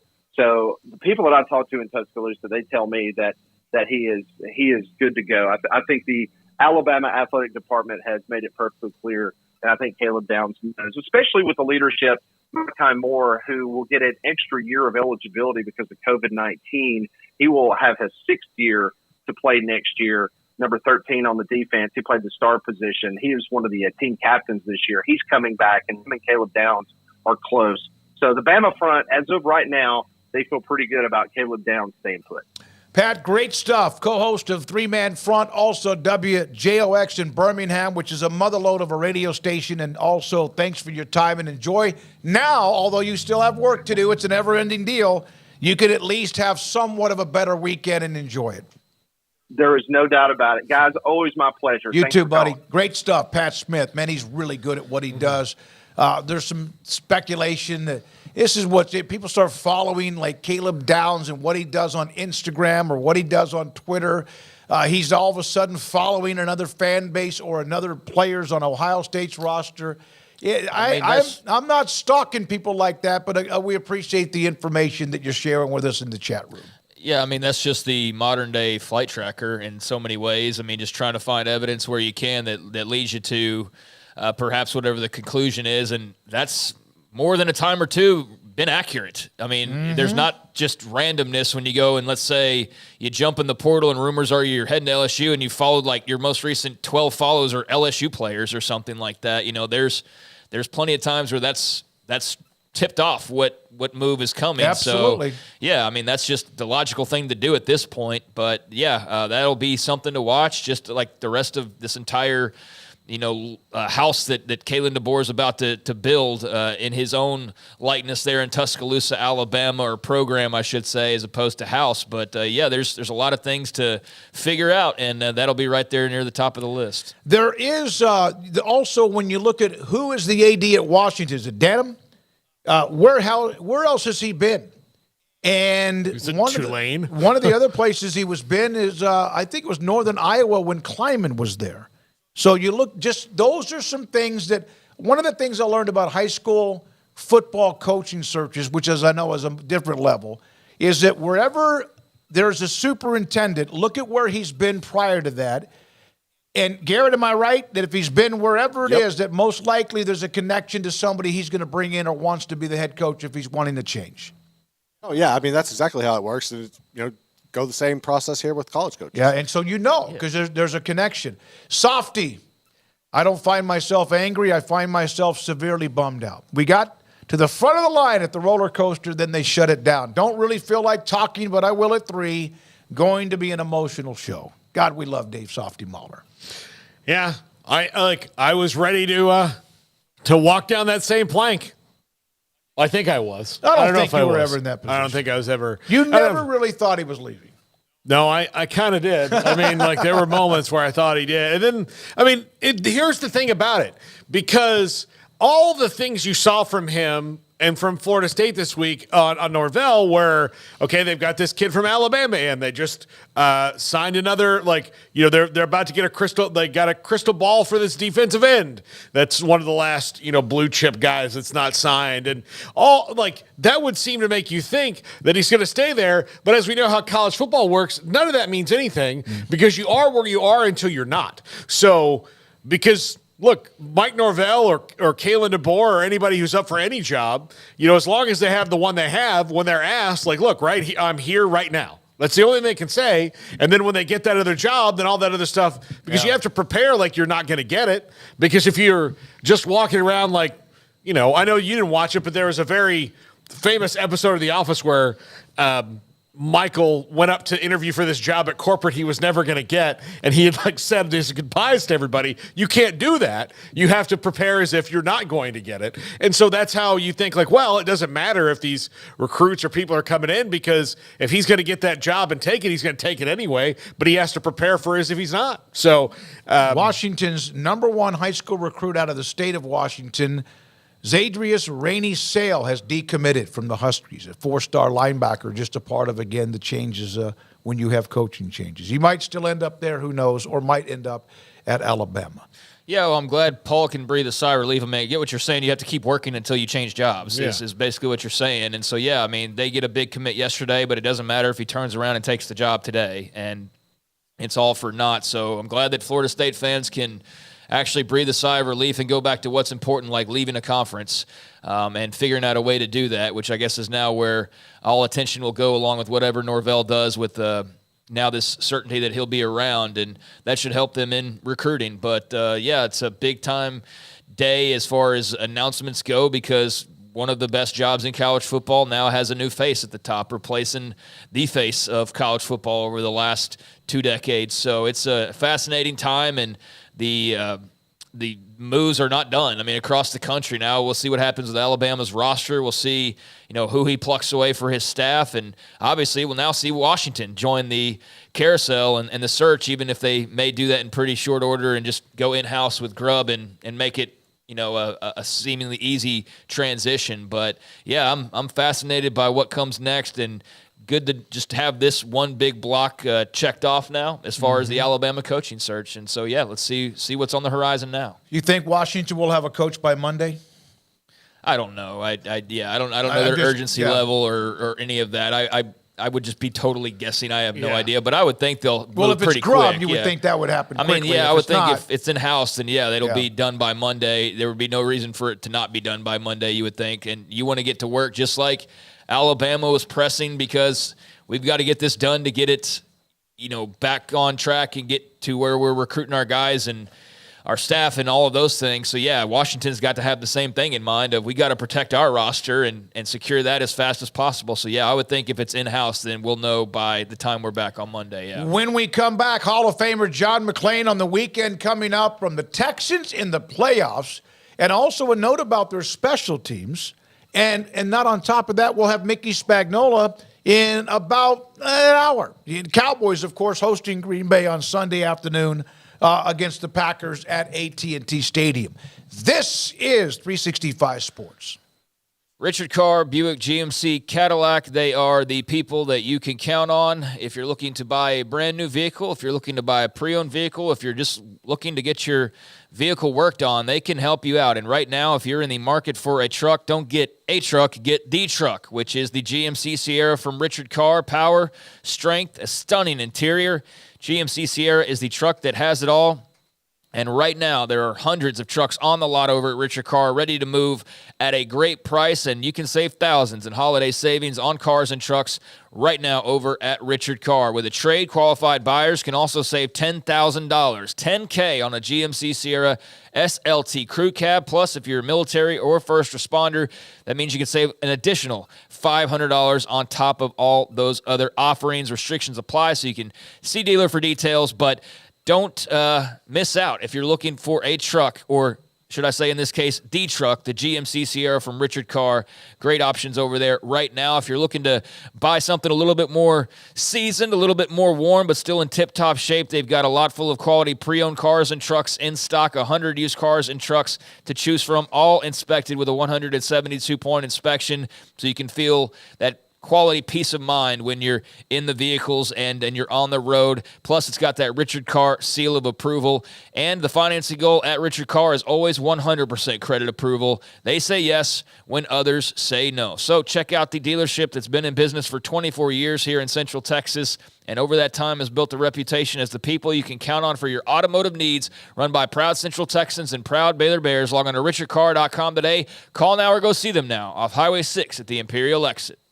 With so many companies and policies out there, it gets so confusing shopping for insurance, and I never know if I'm getting the policy that's right for me. Luckily, I met the team at the Niche Group Insurance Agency. With the Niche Group, you can go to one company and get access to coverage options from many insurance carriers, and you get to speak to a real person about your specific coverage needs. With the Niche Group, I know I'm getting the right coverage at the right price. If you need insurance, talk to the experts at the Niche Group at 1-800-258-8302.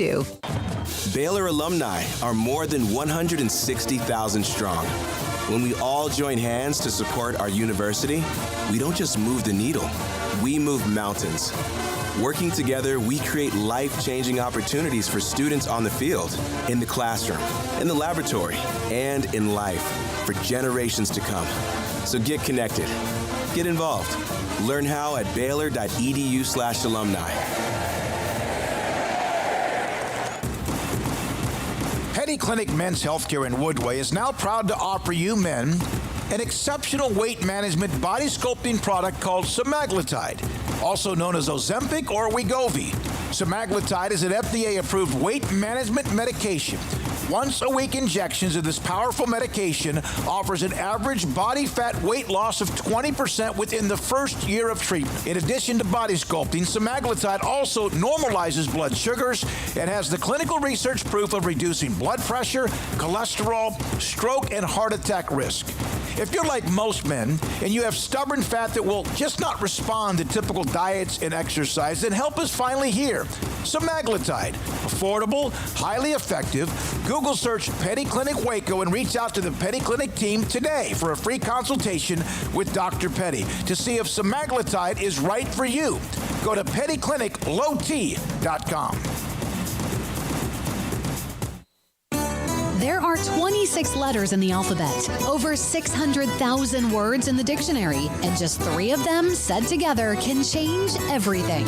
Let's order pizza.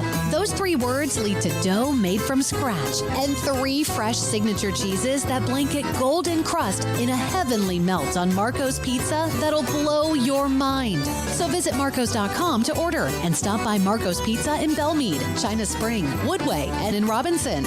Marco's. Pizza lovers get it.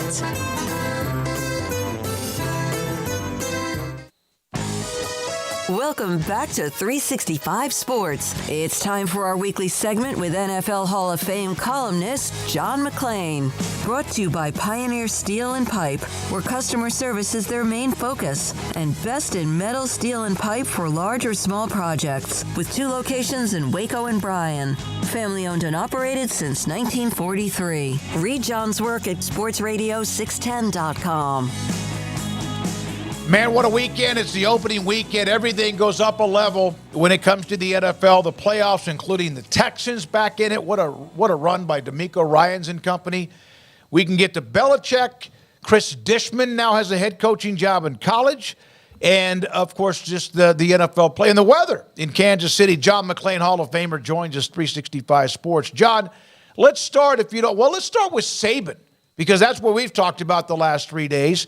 He was in the NFL for a short amount of time. Cleveland, of course, with Belichick, and then Miami.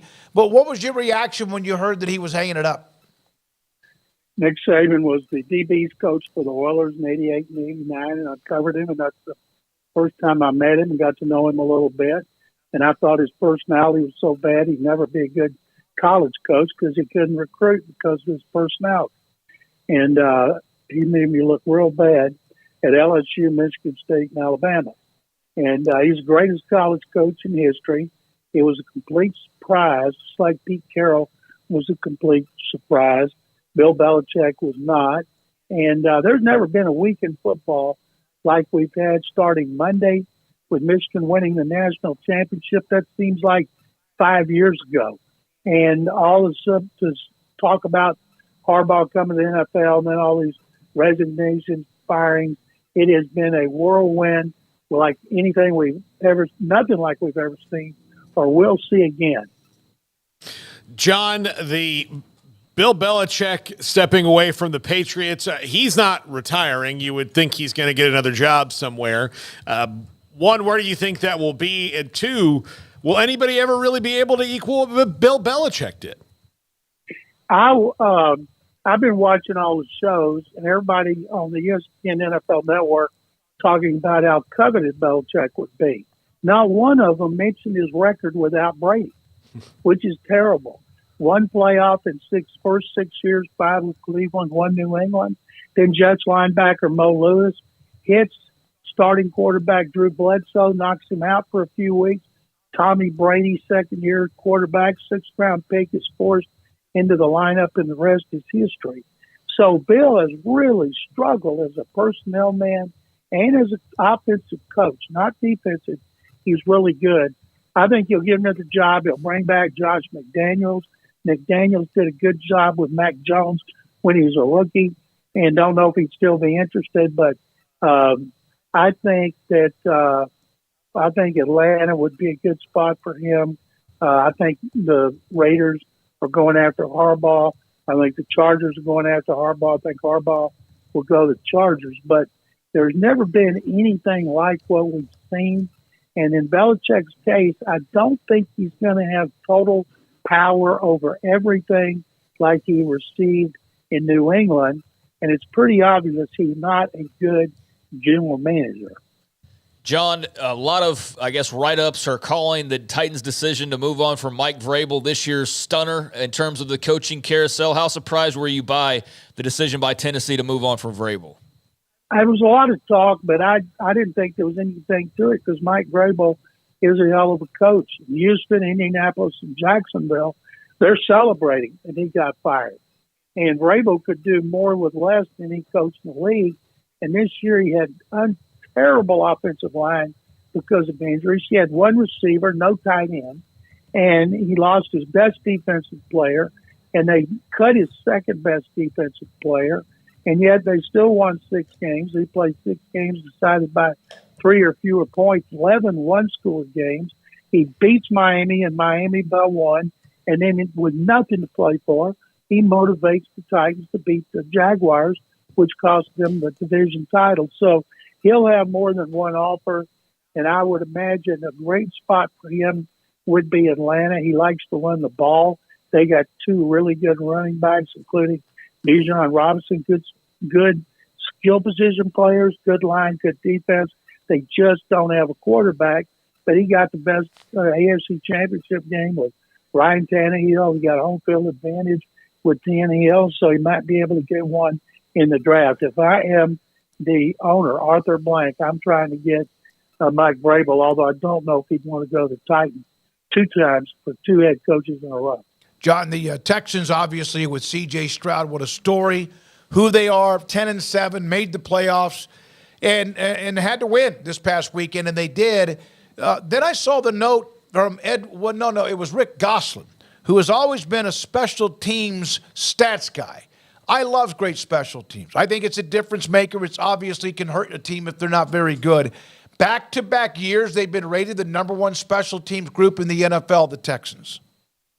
Rick Gosselin, his special teams statistics at the end of the year, in which he analyzes 38 different things, is regarded as the gospel of the NFL, not Pro Football Focus or Next Generation Stats or anybody else. That doesn't surprise me because I see them every game, but they play really good special teams this year. They've overcome injuries to the punter and the kicker, and they're great in coverage. And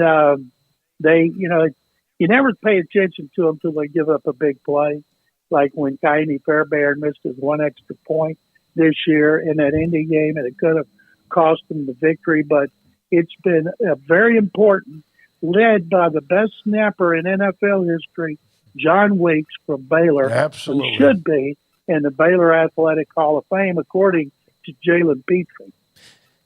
John, did you know that are you aware of Ross Matisic over at Jacksonville, the other Baylor long snapper in the league? He was just named the NFLPA All-Pro. He's been voted to the Pro Bowl. I don't know what it is, but it's like long snapper you over here or something like that. Yeah, Weeks is in his 14th season. He was there before J.J. Watt. He's never had a bad snap in his career, and he's a great guy. Everybody loves him. And I'm going to write a column for the Tribune Arrow quoting Petrie say they need to put him in the Hall of Fame. I don't know how many Baylor guys have played in the NFL longer than Weeks, but it all starts with the snaps, as you guys know. And if the Texans lose this game, people will be disappointed. They're 2-point underdogs. And when they look back over the season, it's been incredible. The team goes from 3 to 10 victories, and people will be so fired up about free agency, the draft, next season. But I picked the Browns to win 24-20, but if the Texans win, I will not be surprised. John, what do you think Seattle does for a head coach? I think Cowboys better enjoy Dan Quinn while they can because everybody thinks he's got the inside track to go back to Seattle where he coached for Pete Carroll before he went to Atlanta as the head coach. And he deserves another opportunity. It just seems like such a natural fit. Chris Dishman was a hell of a player for the Oilers. And now I saw the note he's going to be a head coach at Texas Southern. Is this his first opportunity to do that? Yeah, he was at Baylor for a while, and he's been an assistant coach at a lot of places, USFL, XFL, college programs, NFL. It's funny, the starting safety on the Oilers teams, Bubba McDowell's been the head coach at Prairie View. Now Chris is going to be the head coach at Texas Southern. They're on social media already taking shots at each other because they're such good friends. I can't wait till their season starts. It's the first time I'll ever pay attention to both those teams at the same time. John, we got a Saturday doubleheader, a Sunday tripleheader, and then a special Monday Night Football broadcast. Which game or two are you most looking forward to seeing outside of the Texans, obviously? Well, most people are fired up about seeing the Rams and Matthew Stafford go back to Detroit, and I am. But when I see Packers and Cowboys, I see the Ice Bowl. I see the Packers beating the Cowboys in the championship game before it was the Super Bowl, and it brings back so many memories. That's the one I'm looking for the most. And I actually subscribe to the Peacock Network, and I can't tape them, so I'm going to be writing. But I'm curious about the weather. I love cold weather games, bad weather.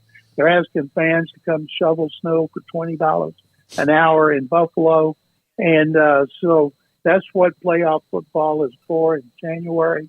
It's the second. Well, it is the greatest time of the year. The first one's big, of course, but I can't wait to see how it plays out in Kansas City and Buffalo. How much does Kansas City on the Peacock Network, how much of a brilliant move is that as well for all the whatever they call the Taylor Swift fans? Swifties, you need to know that. Yeah, come on. Yeah. The Swifties. Yeah, better know I thought that was what I Swifties. mopped my kitchen with, the Swifties. They would never admit that. But all those fans of hers that are just incredibly devoted, no telling how many of them are going to subscribe just for a chance to get glimpses of her in the suite. And the NFL is going to do it because they're not stupid. They know people have signed up. It's like $5, and I think it's brilliant marketing. Hey, John, are you a Swiftie? Yeah, I like Taylor Swift. I like her music, but I especially like her personality, all the stories I've read about how good she is to her band. She gave millions of dollars to the people that drive the trucks, load and unload off that Eras tour. She does great things for people. She seems to be just such a first-class person. She treats everybody great. What was the coldest game you can remember covering? Well, I did not cover that playoff game between San Diego and Cincinnati, which is the coldest on record for wind chill. Got down to minus 60. I was smart enough to go to a game with warm weather then, but I watched that one. And I think the coldest I've ever been to at Green Bay, it was 3 degrees at kickoff. New England playoff game, it was 5 degrees at kickoff, which is still the coldest game at New England. But I've never been to one where the temperature was below zero at kickoff. Yeah. Did you go to the last game at Floyd Casey with Baylor in Texas? I know it wasn't zero. Yeah, but and I wore tennis shoes. I don't know what I was thinking, and my feet were frozen. And being on ice, that is the coldest game I've ever sat in a stand. Oh. And I told my wife, Carol, we got to get out of here, but I don't think I can walk. Thank you, John. We appreciate you as always. Thank you, guys. Thick 'em Bears. John McClain, Hall of Fame columnist with us on many things NFL playoffs. Mickey will join us at 5:25 or so on the Cowboys and Packers on Sunday afternoon. All right, here's what he was talking about, Buffalo. Jeez. Yeah. They're supposed to get like a foot a night, like every night until Sunday at 1 o'clock. That's snow, and it will be cold because there's always going to wind. Well, to throw a little log on the fire here, the governor of New York has declared a state of emergency right now because the snow and the wind is going to be so bad. Now, Sunday, it's supposed to be okay, but The thing is, you've got to be able to get from where you are Saturday night to the stadium on Sunday morning. Yes. So that is the issue I think that they're monitoring there for that game between the Steelers and the Bills. But I really, really do hope that everything's okay so we get to see a legit snow game in the playoffs. Yeah, of course, we will in Kansas City either way. I will watch a game if it's two nobodies playing that suck if it's snowing. And then, of course, that doesn't include like the one we said on Peacock with the Chiefs and Dolphins. Think about this. You're a Miami Dolphin, and you're going to be playing in minus possibly 30-degree wind chill. Man, and I'm old enough to remember the Ice Bowl with the Packers and the Cowboys and Bart Starr, Jerry Kramer, Jethro Pugh, and all those individuals in when Green Bay won on a quarterback sneak to win the game. That's probably that and the fact you're playing Patrick Mahomes in the playoffs, but that's a huge reason why losing that game to Buffalo last week stings so hard for the Dolphins, absolutely, who have no warm bodies left on defense. They've got so many injuries over there. All right, 4:47 is the time. We're going to come back and try to get to the stop rate. Try to get to the stop rate with Max Olson. The final defensive stop rate, where was everybody in the top 10, the Big Ten? Did they dominate it? A couple of surprises. And then we'll have James Crepea from the Oregonian. He covers Oregon and what's been like there this week. His thoughts even on Kalen DeBoer leaving Washington. And also, of course, Dan Lanning remaining with the Ducks in Oregon. This is 365 Sports. It's the Start Something New sales event at Allen Samuels, Dodge Chrysler Jeep Ram Fiat on the Loop in Waco, and also starting the 2024 kickoff. Outstanding year-end closeout deals last month. Huge savings on some of the most versatile and luxurious vehicles in the market now. 2023 Ram 1500 Laramie Crew Cab with $15,000 below MSRP or 2.9% for 72 months. Or how about the 2023 Ram 1500 Lone Star Crew Cab, $12,000 below MSRP or 2.9% for 72 months. And the Jeep deals will blow your mind. 2023 Gladiator Overland, $13,185 off MSRP, and every 2023 Gladiator gets 15% off MSRP. Amazingly hot deals include the Grand Cherokee, best-selling SUV ever, and all the 2023 models are 10% below MSRP. The 2023 Jeep Compass and Jeep Renegades are also 10% off and below MSRP. Don't wait too long. The incentives expire on January 16th, so you have a couple of weeks to do that. Inventory dwindling, time is running out, but what a great start to the year. Allen Samuels, Dodge Chrysler Jeep Ram Fiat, Loop 340 east of 84 in Waco. Pizza, burgers, and Bears football. There's no place around Waco that serves them all other than Bubba's 33. Come show your green and gold and enjoy some of Waco's best food and beverages while watching your favorite team, the Bears. When real Bears fans get hungry, Bubba's 33 is the #1 spot for ice-cold drinks, hand-stretched, stone-baked pizzas, and bacon-infused burgers. Join us for indoor or patio dining. Bubba's 33, Waco's restaurant and proud supporter of Baylor Bears football. Sick 'em, Bears. Established in 2007 and independently owned, Alliance Bank Central Texas is committed to helping families and businesses meet their financial goals. From their tellers to their board of directors, they know the importance of superior service and competitive products. Customers have confidence knowing that their financial needs are in good hands. It's your bank, Alliance Bank Central Texas, with 2 Waco locations, 4721 Bosque Boulevard and 191 Archway Drive on Highway 84, and at AllianceBankTexas.com. Member FDIC and Equal Housing Lender.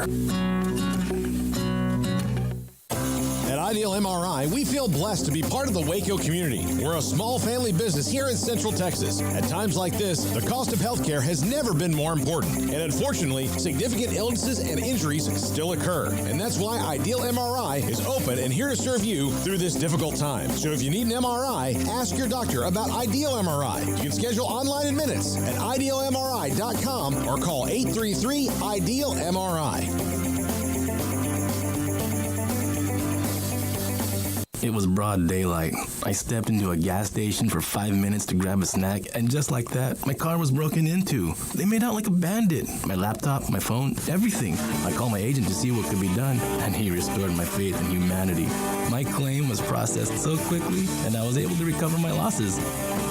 Stop by and see our agents at one of our 3 McLennan County locations. Coverage and discounts are subject to qualifications and policy terms and may vary by situation. Stepping into the boots of a U.S. Army officer can add confidence and leadership skills to your son or daughter's career path. See all the things they can achieve in our boots at GoArmy.com. U.S. Army Waco Recruiting Company, 254-598-8131 or 254-776-1543.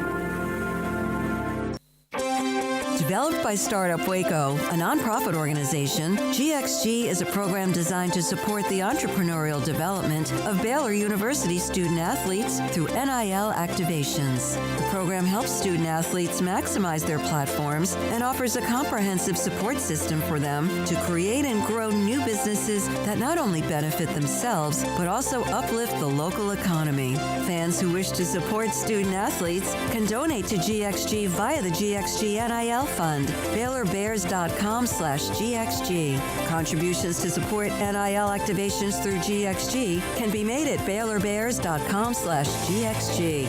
For more information, follow @GXG_GreenXGold on social media and visit the official website www.gxg.startupwaco.com.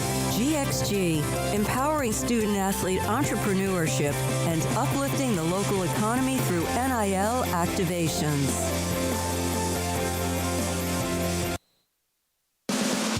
This is 365 Sports. Are you a Sikkim 365 superfan? Then try out our premium subscriptions at Sikkim365.com. All right, so the college football season is over. Michigan with that great defense, the run game, etc. Did Michigan win a title? I forgot after the last few days. It has been like almost, oh, really? So Max Olson started this. It's really, really good. It's called the stop rate. It is when you take the best defenses in college football at getting stops and preventing points on drives. Michigan led the way. The first 4 teams are all from the Big Ten. Iowa, obviously, in the middle of that. SMU, 5. Then you have Miami of Ohio, Notre Dame, Jacksonville State, Clemson, and Troy. So those are the top 10. FSU fell down the list after the bowl game. No, but not very far. I'm going to give you guys a chance to kind of – but here's one of the great stats about the Michigan defense. This is from Max. They played from behind on defense. They had 863 snaps. Only 13 snaps was the defense on the field, and they trailed slightly and briefly against Rutgers and then against Alabama in the semifinal game. Yeah, 13 out of 863. They really did have a magical and dominant season, and it was crazy from the beginning, and their defense was just so punishing. And I think because of their first part of their schedule, there was nothing really spectacular. You didn't see these kind of spectacular, crazy, Alabama or Georgia SEC type plays from their defense. They were just so remarkably efficient, and then it kind of gets lost in the shuffle. And then when you see them play against the other top teams, that efficiency just, grinds you into dust. Yep. They didn't really ride too much of a roller coaster. No. They were just solid throughout, and other teams had their big second quarter or their big whatever. Michigan was just steady and just wore you down and beat you down, and they were very impressive, and they are, your natty champs for a reason, because they were able to just continue doing that throughout the year, and then got into crunch time, and they were very close. I mean, look, Jalen Milroe nearly knocked them out of the national title game there, yep. and Alabama, but they were able to fend off that effort and then go and really put their foot down against Washington and leave no doubts about who the better team was. I wish Washington was able to connect on some more big plays just to make it more of an interesting game in the long run, but that's not one of those where I was like, yeah, the better team lost, and Michigan was the better team, and I understand there's all of the other extracurricular conversation about their road to that, but it is what it is for those who don't want to acknowledge it or feel like it's not what it's made out to be. I mean, bottom line is they're the national champions, and that's not going to change, and that's going to be in the record book. So congrats to the Wolverines, and I think that I don't get I don't get too wound up in the stop rate. I know it's a favorite of yours, but what is noticeable to me is that all of those Big Ten schools at the top, I mean, there's about to be an influx, and we'll see with Washington now with Kalen DeBoer gone, because that was about to be a high-octane offense rolling in, and maybe it still will be if they retain Grubb and promote him, and they'll roll in. But with Oregon, Washington, and with Washington, and with USC, and with UCLA, this whole 3 yards in a cloud of dust thing is going to see a little bit of a different look now throughout the league. And how does that work? I mean, does that mean that those schools get slowed down a bit when it comes to their offenses, or does the reverse happen and now we see some of these defenses who have been able to just play old school smash mouth football most of the time?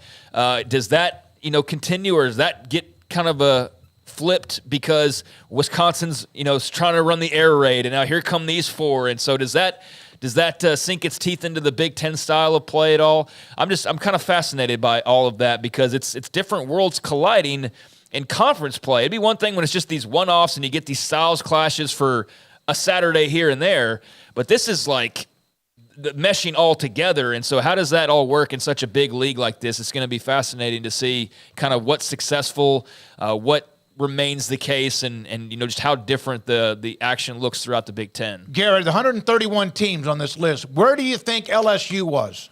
Oh, God. I would say in the 80s, probably. At least. Too low. Ooh. I'm going to do high-low with Garrett. 131 teams. I'm not trying to say 131 to say you 131. Oh, then I would say, okay, 103. 102. Well, actually, they were 102 and 3. Kansas and LSU were 102 Makes tied. sense. That's about right. Yeah. They were Here's terrible. one. Lance USC. Leipold's another name that we need to be long as the Washington job drags out. Yeah. Colorado, not a surprise, 105. USC, 107. Arizona, 33. Just some random, not random. Washington was 50, which was good enough because of their offense. Well, Arizona just lost their DC to Texas. There you go. Mm-hmm. Georgia and Florida State, 13 and 14. Yeah, Florida State was up there in the top 5 as they were ending. I wonder if the bowl game just it was 9 drives in a row that they just the 1,000 points they surrendered affected their numbers. Yeah, I would think that the football equivalent of actually being in a wood chipper. Yeah. No, that's one of those things where they put the tree limbs in. Have you ever seen Fargo? Right. The end of Fargo, Steve Buscemi's leg is just in the wood chipper and just spitting out blood. Spoilers. That was that game. All right. That only came out 27 years ago, Paul. People still waiting to watch that. Utah coming to the Big 12 next year, 16. Nebraska with Matt Rule and White, who did a great job, 17. Texas, 21. Alabama, 22. Oklahoma was 30, which is a big jump, I'm sure, from the year before. A&M could not do much on offense, but they were 31st. Here's a couple of others of interest. Top 50 also included Iowa State, Kansas State. West Virginia, 62. Oklahoma State, 57. And teams above 100 include TCU, Kansas, LSU, UCF, Colorado, USC, Houston, Cincinnati, Baylor, and Arizona State. They all got to get better. Obviously, Aranda knows that, taking over the defense on a much more basis. Texas Tech was 68. So there you are with the stop rate. Not a surprise. There's nobody on that list like, oh, that's a little bit higher than I thought, or that's a lot lower than I thought. It's pretty much what you thought. All right, when we come back, James Crepea covers Oregon, covers what's left of the Pac-12. His thoughts about DeBoer at Washington, any candidates that he has heard about, but also the Dan Lanning staying at Oregon and what it means. This is 365 Sports. Alan Samuels. Nope. Waco Custom Marketplace. Sorry about that. Ryan Bauer and I trade text about once a week on many things, just college sports, and just to he's a big sports fan. But one of the things that he also is the owner of Waco Custom Marketplace at 425 Lake Air Drive in Waco. Full-service butcher shop, full-service bakery, and then also in between what you need, the necessities of kind of a combination of a local grocery store and even what you need if you got to go run and get something at a convenience store. It could be like bags of pasta. It could be fresh baked bread because of the bakery. Obviously, they even have cans of Rotel tomatoes if you're going to make some sort of a dip this weekend to watch some NFL football, and seasoning, sausage, marinades. They have tubs inside when you walk towards the back of the butcher shop, tubs of brisket and tri-tip. They have seafood, pork, poultry, and beef. Lobster tails, too. And there's a little coffee shop that you have a drive-through outside in the window if you want something to warm yourself up, especially with the weather coming in around the area. It's Brian Bauer and the Bauer family. Tradition. They feed the restaurants with their food and their product. Waco Custom Marketplace, 425 Lake Air Drive in Waco. Waco Custom Marketplace is your hometown grocery store with a full-service butcher shop and bakery. Hi, this is David Smoak. The butcher shop can take your customized orders for seafood, pork, and poultry and custom cut your favorite steaks from bacon-wrapped fillets, sirloin steaks, bone-in ribeyes, boneless ribeyes, and even prime rib. Cut specifically the way you want, the thickness that you want. They're all delicious. They have Norwegian salmon, mahi-mahi, catfish fillets, sliced ham or turkey, variety of cheese, and several options of sausage links, and even regular jalapeno or cheese snack sticks, fresh chicken breast or whole chickens, sliced bacon, pork chops, and ground beef, marinated beef or chicken fajitas, and always large briskets and tri-tip available, plus fresh vegetables. So the great product, customer service, and tradition continues at Waco Custom Marketplace, a full-service butcher shop and bakery, open Monday through Saturday. The Bauer family, Waco Custom Marketplace, 425 Lake Air Drive in Waco, or WacoCustomMarketplace.com. One size fits all. That may be all right for an adjustable belt or cheap sunglasses, but when it comes to your financial needs, no one wants a one-size-fits-all strategy. Ben Erlinson, your Edward Jones financial advisor, knows that his most important goals are yours. That's why he takes the time to understand your needs, knowing you. That's how Edward Jones makes sense of investing. Ben Erlinson, 100 North 6th Street in Waco, 254-759-8533. Edward Jones, member SIPC. Baylor Scott & White Southwest Sports Medicine and Orthopedics, the team physicians for Baylor Athletics, diagnosing and treating all sports-related injuries, including concussions. These specialists also provide orthopedic services for athletes and non-athletes alike, whether it's knee or shoulder pain, a wrist injury, orthopedic spine care, and even an arthritis and total joint clinic. Trust the doctors Baylor Athletics trust. Baylor Scott & White Southwest Sports Medicine and Orthopedics wants to get you back in the game. TFNB, your bank for life, is the official local bank of Baylor Athletics. Find out why more Central Texas are making TFNB their bank for life. Sign up for our Edge checking and savings accounts to earn interest or cash back. With 5 convenient locations and an award-winning mobile app, banking has never been easier. TFNB, your bank for life. Member FDIC.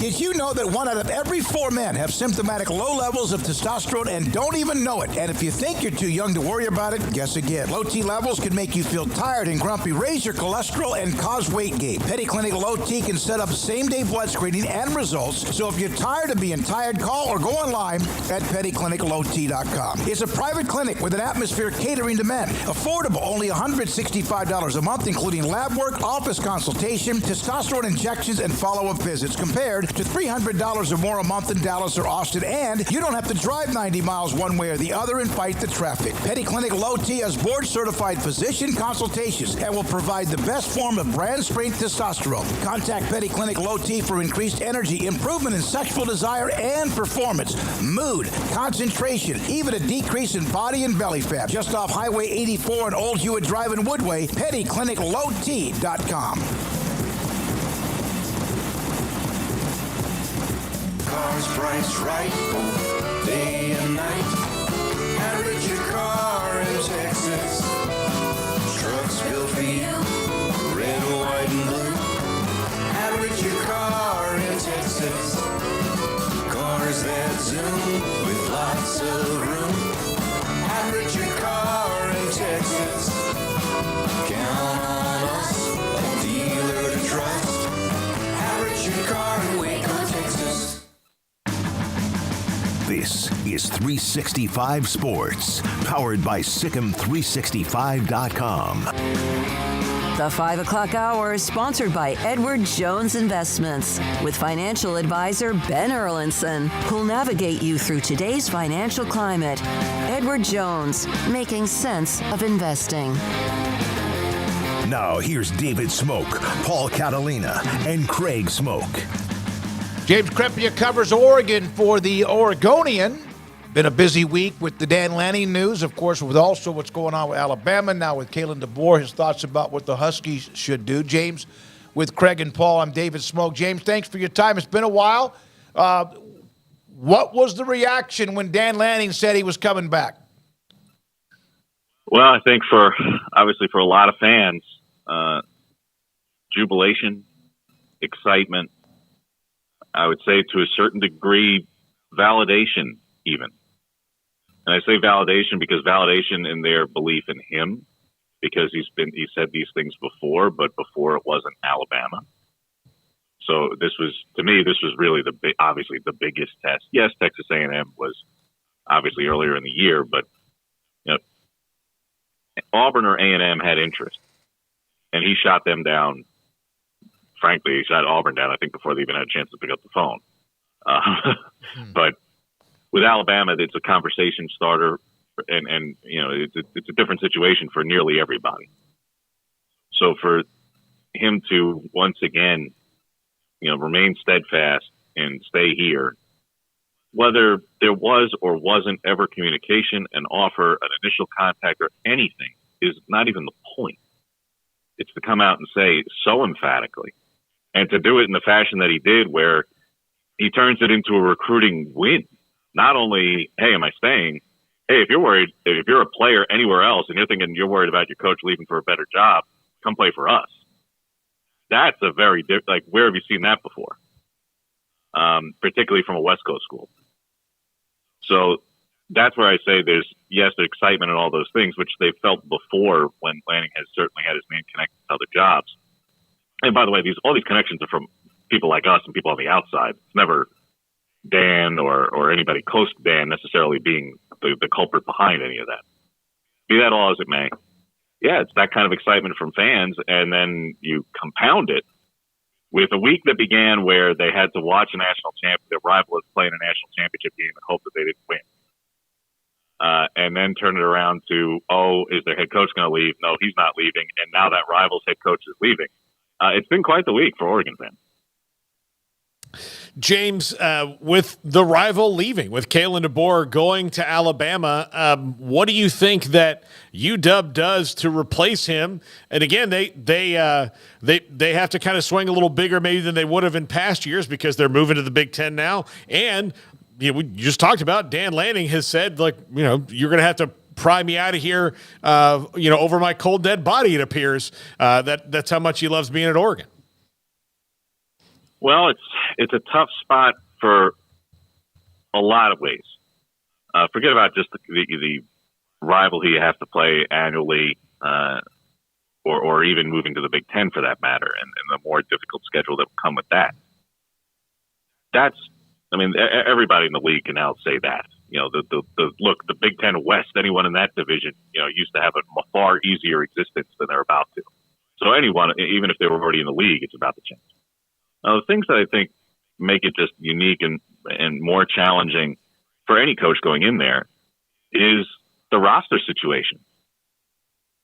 Look, Kalen DeBoer inherited some talent that was still there. Not a lot, to be clear, but he inherited some. And obviously they added Penix, and off and away they went. But there was still, particularly on the defensive side in the front seven, there was still a good amount of talent there.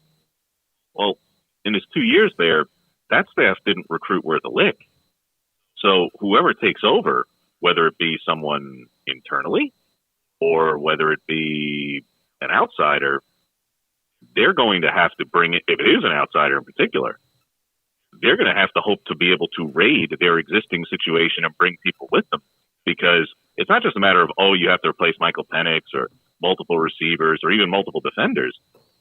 That is not a reload situation at all. So just from whoever it is, they're facing a difficult situation combined with, yes, a more daunting and challenging schedule and everything else in the Big Ten. And combined with Washington financially, even with moving to the Big Ten, is in a relatively similar position to what it was in the Pac-12, being that it's taking the half share for the next 5-6 years.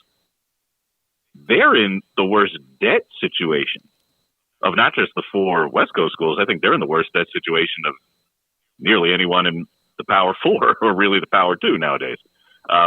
They're in a tough spot. So it's not just a matter of, oh, well, even if you did that, even if you did that, even if you got money, okay, sooner or later, the money does, it's finite. Maybe you don't, even if you do all those things, even if you get the personnel figured out, maybe you don't have the all-star staff that you want. Sooner or later, there are limits there. So that, to get to the base of your question, though, as to who, where should they go, what should they do? And far be it for the Oregon beat writer to be weighing in. I don't want to be creating headlines or annoying my audience on any of this, but I can tweet it out. I mean, if I were Troy Dannon, the Washington AD, who's only been there for a couple of months, now he finds himself in a tough spot. If Ryan Grubb, if you can keep him, if you can, I'm sure Kalen DeBoer is going to want to bring him to Tuscaloosa, but if you can keep your offensive coordinator and promote from within, there's the continuity part, but again, you still have to solve the personnel part. If you can manage to pry Jed Fish away, that's a guy who has the talent that he has, looks like a team who could compete, maybe even be the favorite in the Big 12. But if he could take the top 10 guys with him, that might be attractive if you have to go to the outside. After that, I think somebody like Barry Odom and what he did at UNLV, obviously very, very quickly. And I don't think his entire tenure at Mizzou was exactly an abject failure. I think there were some points in there where it was okay, but he's clearly shown both as a coordinator and now as a head coach again that he's still a pretty good coach. And I mentioned Kenny Dillingham because, look, this is one of the top offensive coordinators in the country. I know he just spent his first year as a head coach at his alma mater, but he's beginning to build something there. And if you want to go outside and you want to go young and recruiting and offense, that's somebody who I think would be worth a look as well. And like I say, that's just some of them. Everybody's going to mention, the Kansas and Kansas State coaches with, Leipold and Kleiman. I understand, but those would be the 4 to 6 names. But I'd start with Grubb because he's already in the building. James, from an Oregon perspective, it seems like they've been on fire in the portal. I mean, going and grabbing Dylan Gabriel, grabbing Dante Moore, various others. And then today you get Evan Stewart, plus the landing announcement just yesterday. I mean, and then all that has unfolded with Washington ever since Monday night. It's hard to imagine a better week for the Ducks other than them playing for the national title. But can you just kind of, speak to, whatever the momentum feels like up in Eugene, Oregon right now? Is there a sense that, even though I know Phil Knight and various others have invested deeply over the years, but this is a time where they're really putting all the chips in the middle of the table, or am I reading that wrong? I mean, they're certainly in a pretty darn good spot, given all the things that you laid out and that we talked about. So for a week where, the season's been over for them for 11 days, for a week when no one was practicing or playing, they had an awfully good week. That said, wins in the offseason are nice. Don't get me wrong. They're real nice. They can set you up for the next year. But there's still a lot of time. They could find themselves in a really nice spot right now today at the quarterback position, at the coaching position, at any number of things. They're going to be absolutely a top 10, maybe top 5 team entering the season next season. But the job ain't finished on January 12th. There's still holes. There are still areas that this team can be better, significantly better. If they're going to try to be not just one of the 12 teams in the newly expanded playoff, but to be a team who either hosts in the first round or preferably, from their perspective, wins the Big Ten and has a first round bye and is one of those 4 teams, who doesn't get to play in the first round. If you're going to be at that area of the table, like you're talking about, you're committing that kind of resources. You find yourself in this position. You have to be that level of elite. They, any number of things. You can't have glaring weaknesses.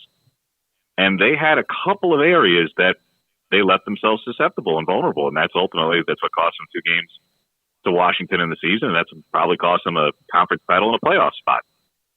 Would it in a 12-team playoff? No, but the rest of the schedule will be a little bit more difficult. So there are areas, particularly in the secondary, where they've already begun to improve a little bit, but I think they could still look to. So like I said, they find themselves in an awfully nice spot for a multitude of reasons. but there's no resting around here certainly for the staff, but in terms of fans and everything, yeah, like you say, they're absolutely giddy with how the week has gone. How did they get Dillon Gabriel and then on top of that, Dante Moore?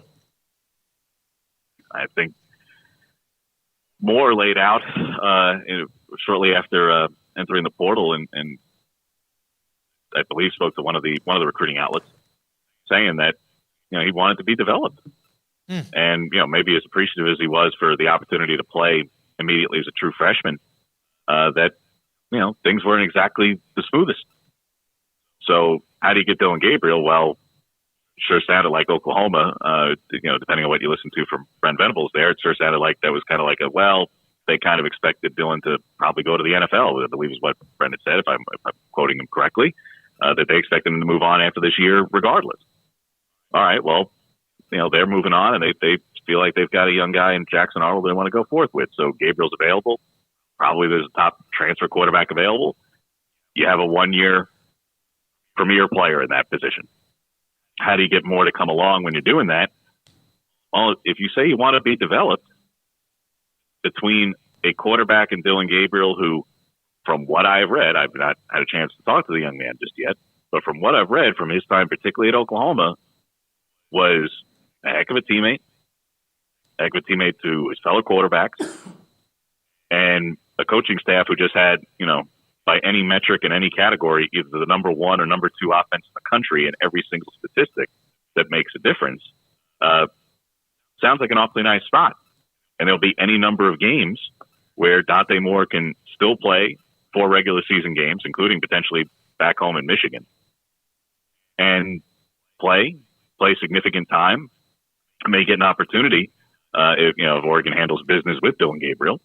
And to say nothing of, man, everybody from the outside can project and say, well, obviously Gabriel's going to be the starter, Moore's the long term. And I'm not naive enough to suggest otherwise. But we're all on the outside. I don't think, Dante Moore is entering it immediately thinking in those terms. He might be. Or he could say, what's the worst thing that could happen? I could compete and be the backup, which I plan to be anyway. Okay. Again, if he wants to be developed and wants it, well, he's got a teammate, like I say, who by all accounts sounds like a guy who would assist the younger quarterback, particularly since he's not worried about losing the starting job potentially, and a coaching staff who just had a Heisman finalist at quarterback. James Crepea, the Oregonian, with us on 365 Sports. Of the guys that Oregon has pulled out of the portal, which do you think, and they've had several home runs, but which do you think is the biggest so far? Non-quarterback. Yeah. I was going to say, because, by default, you almost have to go with Gabriel in that sense. After that, it's a smaller list, to be fair, so far. And Evan Stewart is certainly significant. I think that Cam Alexander of UTSA could have a chance. I haven't, had a chance to go back and look at, every which clip of film, and ultimately some of it, the caliber of competition is hard to evaluate. But seeing some of the statistics and metrics of how he was graded, I think he has a real chance to be a significant player again at a corner position where this team needed to improve significantly at cornerback. Now they added Kobe Savage from Kansas State as well, so I would pick one of those two because they absolutely needed a corner and a safety, and frankly, I think they probably need more than one of each at this point to fill some spots. But I think Alexander is the one where he might have the most significant impact. But in terms of who might have the biggest statistical contributions and come across to those on the outside who don't watch them every week is the guy who's like, wow, outside of Dillon Gabriel, this guy was what an impact player. That could be Savage, but I wouldn't look past Alexander because Savage might get the stats just because he's at safety, but Alexander could have the chance to be, either the number 1 or number 2 cornerback on this team. They've got some talent, don't get me wrong, but their problem at corner was that their number 1 corner, who was a senior who graduated and is off to the league, he got hurt in both of those Washington losses and played half the season with a shoulder injury in the second half of the year. Their number 2 corner was a sophomore who played well, but was a first-year starter. Even if you project him on in a starting spot. All right, well, you've got a JUCO transfer who's a top-end guy, and now you've got a top transfer. You're in a far better spot depth-wise today at corner if you're Oregon than you were at any point in the season. So that's why I say I think Alexander could find himself in that spot, but at safety, they were losing multiple seniors as well. And that's why I say Savage is probably going to have more production, but I think Alexander has a chance to be the bigger impact. James, great stuff. It's been a while since all that realignment crazy. And then also just talking Oregon football. We appreciate your time. Enjoy the weekend, and we'll watch this college football every day. Something happens as we move forward. Thank you very much. Thanks, guys. James Crepea, the Oregonian. Dan Lanning, hell of a video when he produced it. And then listening to Pat Smith earlier that Lanning was able to take advantage of that because of the agent, Sexton, being able to get his own people money, even whether they were contacted and or not, just because of the possibility their names came up. When we come back, we'll have Mickey Spagnola. Yeah, I mean, I had a delay there. That's what happens typically. I mean, the Sexton game's a yearly thing now at this point. I mean, so like, shouldn't be that surprising next year when this happens again at some job, and it's like this rep or this guy Jimmy Sexton reps, and this guy that Jimmy Sexton reps, and this guy that he reps, they're all up for the job. Imagine that. There's real concerns. They're going to leave where they are, and let's get all crazy and get all these guys new contracts, which he's accomplished in one fell swoop in about 48 hours. So kudos to him. But, yeah, it's pretty clear the game that's being run there. And when you have, though, all of the top guys seemingly, then you own the market. You own the market, and all the candidates are your guys because they're all of the top guys in the industry. So, yeah, he's got quite the little deal set up there. But I know now's not the time to get into the Big Ten in Oregon, but I couldn't help but – and it's way too early to start looking at next year's schedules. Like, we don't need to be previewing, 4 days removed from the national title game because there's so much stuff that's going to happen between now. Like, I noticed Baylor just announced their spring practice dates, so we at least have that stuff starting to trickle out a little bit, and that's still a couple of months away at this point from even getting there. But when you look at their schedule – and up until September 14th, when they play Oregon State, which is now a non-conference game, which would be followed by a bye week, it's all pretty normal. Idaho is a non-con, okay. They're up there in the Northwest. Boise State, sure. Oregon State, that's a bit early, but okay. Hey, bye week at UCLA, still a conference game. But then after that, it's not normal. It's Michigan State, it's Ohio State, it's at Purdue, it's Illinois, it's at Michigan, it's Maryland, and then at Wisconsin, and then another bye week because everybody's got two next year, and then Washington. Yeah. So it's just like they dodged Nebraska. Yeah, they were able to dodge the big bad wolf in the Big Ten, but no, I mean it's wild how it's Pac-12ish, and then boom, here it is. This is life in the Big Ten, and all these names that you see that they're going to be playing like 8 straight games. All these, annual or all these regular Big Ten teams. That's just going to be so weird to see them in like mid-November at Camp Randall taking on the Badgers in Big Ten conference action. So next year is going to be wild, man. It's going to make me adjust my eyes thinking I'm seeing things because it's just so strange. I would wait till DeBoer loses his first game. This first SEC game is Georgia, like in late September. Wait till Bama loses 4 games next year. Yeah. Yeah. All right, I got a couple other coaching notes. Go ahead. I do want to say that. So Jimmy Sexton has a really kind of remarkable rise. So he was dorm mates at Tennessee with Reggie White and became Reggie White's agent. Okay. And made Reggie White the highest paid defensive player of all time. Then became one of the youngest agents ever to be licensed by the NFLPA. When they, so he did that. He's one of the few, like usually your coaches or players, he's both, and not to mention all the coaches he has. He has Julio Jones, Laramie Tunsil, Derrick Henry, Phillip Rivers, Jason Witten, and Ndamukong Suh, guys like that. Not to mention he made his bones on Reggie White, right? Maybe the greatest defensive end to ever play in the NFL. And now, like all that being said, he will never have another 48 hours. Like he did the last 2, because he can name his new yacht the Saban. Yeah, no, he can. For sure. It's almost what Lee Steinberg used to have with quarterbacks back in the day, which, of course, led to the movie with Tom Cruise and company. University of Washington. This is from Nick Daschel. If they do inquire, remember Jonathan Smith was at Oregon State? Mm-hmm. He's now at Michigan State.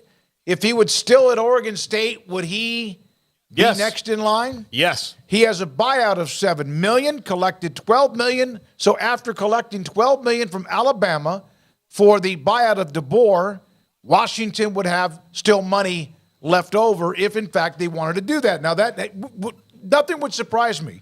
Here's another thing on Chris Kleiman. I mentioned Troy Dannon, who's the AD now at Washington. He was the AD at Northern Iowa when Chris Kleiman was there. He also is the one who hired Willie Fritz at Tulane. So I'm not saying Fritz would go to Washington, just took the job at Houston, but he has done pretty well when it comes to hiring football coaches in his career as an AD. All right, when we come back, Mickey Spagnola, Cowboys and Packers on Sunday afternoon. This is 365 Sports.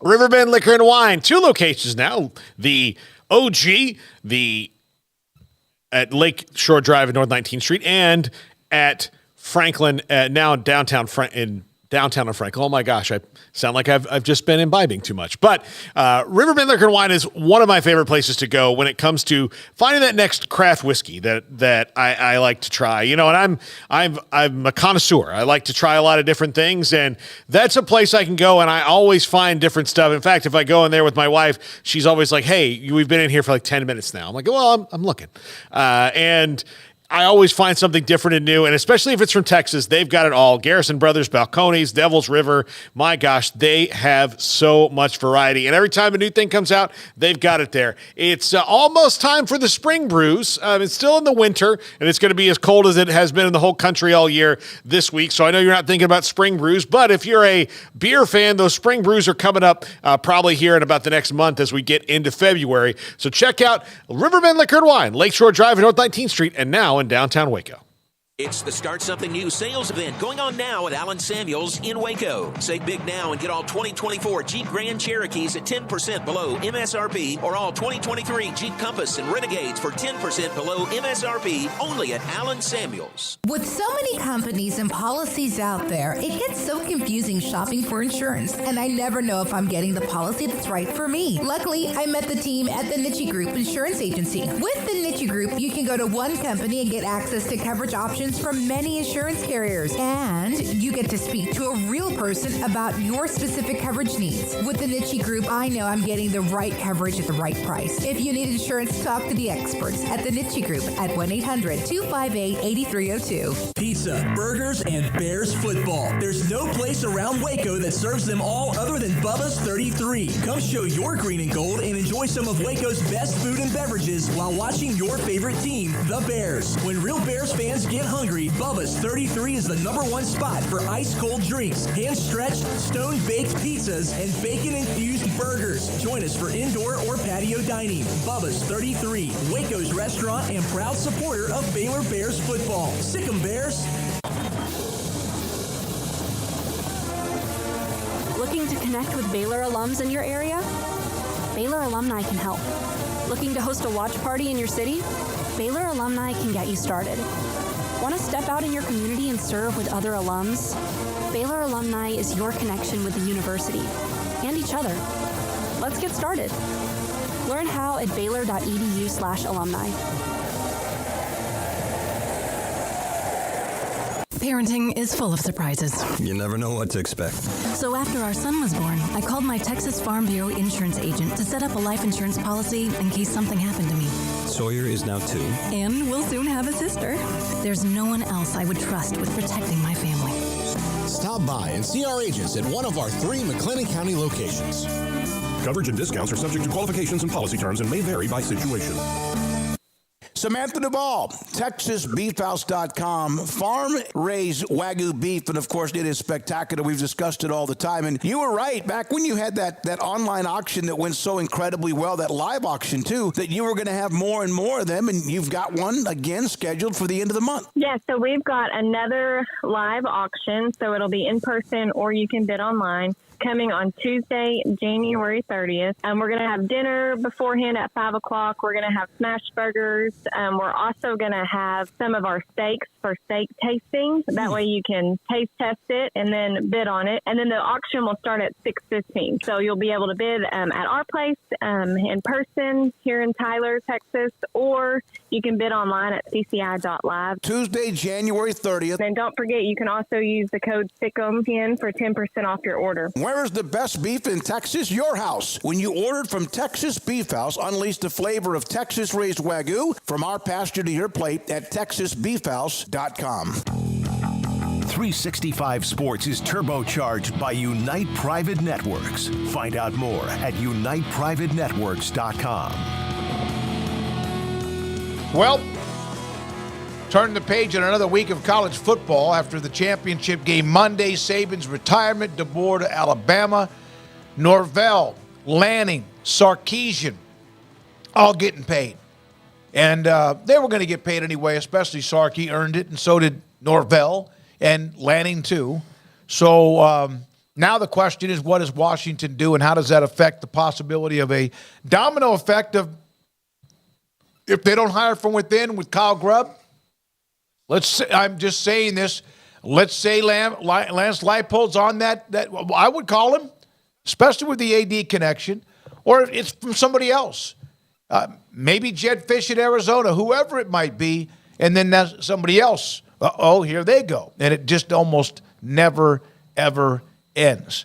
One of the things when James Crepea was talking about the power, too, I saw where Bracket Cat goes, man, they got high and mighty. He did that back even the summer of 2022. I remember he was saying, this is what it's going to, and a lot of people say that. Whether it does or not, I don't know. Mickey's in a bad spot. He said he'd be driving, so I'm not sure we'll be able to get him. But one of the things, and Craig has brought this up, and it's a great topic, whatever your team is, with the 12-team college football playoff, more opportunities, obvious, 8 more opportunities to get in the playoff. How they figure it out, whether it's 5 and 7 or 6 and 6, that remains to be seen, but 12. What, in your opinion, chat room, text line, 254-339-1122, we're going to discuss it as well. What, in your opinion, even if you have been accustomed to 11-1s and 12-1s or 13-0s or 15-0s or 10-2s, what, in your opinion, for your school, entering a new conference or a part of one that's adding new teams, is now acceptable of what is the standard record that you will, okay, that's pretty good. No matter what you do in the playoffs, if you get to be a part of the 12-5, the 12-team playoff. I think I'll just speak for ACC teams and ACC brand name teams, you're going to have to go at least 10-2 and win the league to for sure get in. And then if you're 10-2 and lose the league, you better hope that your resume is pretty impressive in that 10-2. Because if one of those two is, I'll just throw it to like Georgia Tech at 4-8, then. And I know they're improving, but then that's going to keep you out because we've already seen what they're going to do. For non-SEC Big Ten schools, I don't think you can afford to lose more than one game and be confident. And I think even for some of those one-loss teams, you should be okay. But I think there might be certain arrangements one year. It's not a question you can answer exactly because it depends on who the team is. I mean, Alabama's expectations are different than Oklahoma State's, right? So.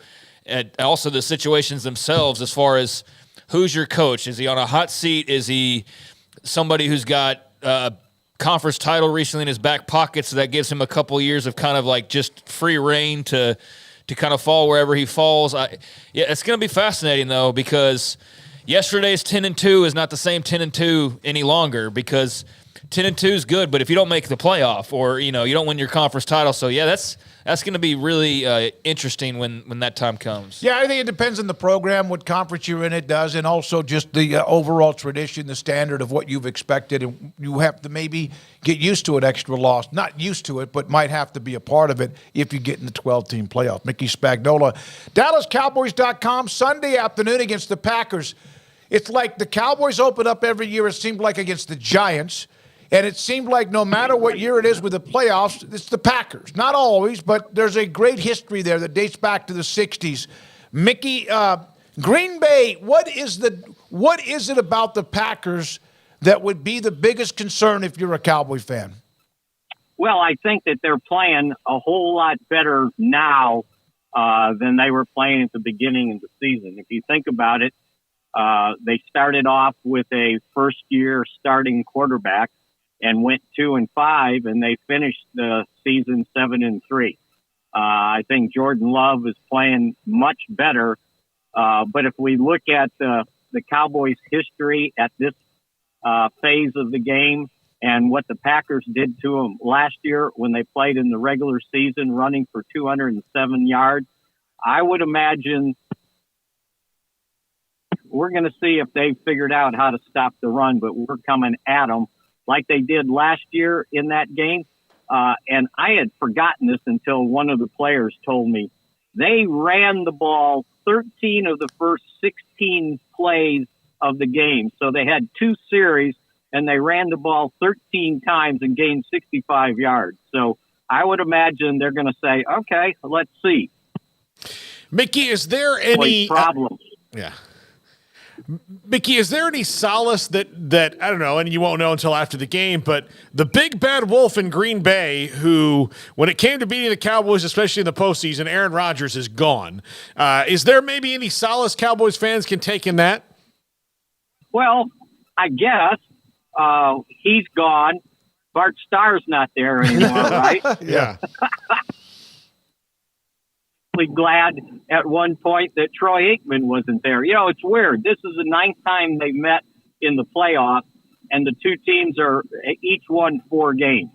The Packers won the first 2, the NFL championship game. Then the Cowboys won 3, or won that ridiculous Super Bowl tournament. They played the Packers in '82, and then they won 3 straight in the '90s.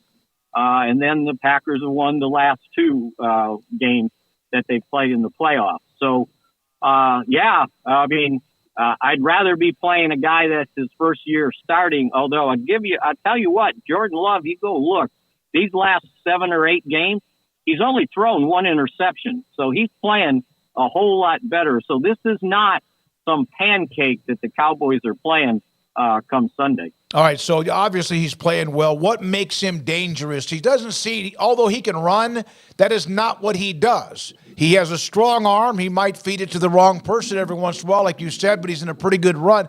What is it about him that makes him pretty good?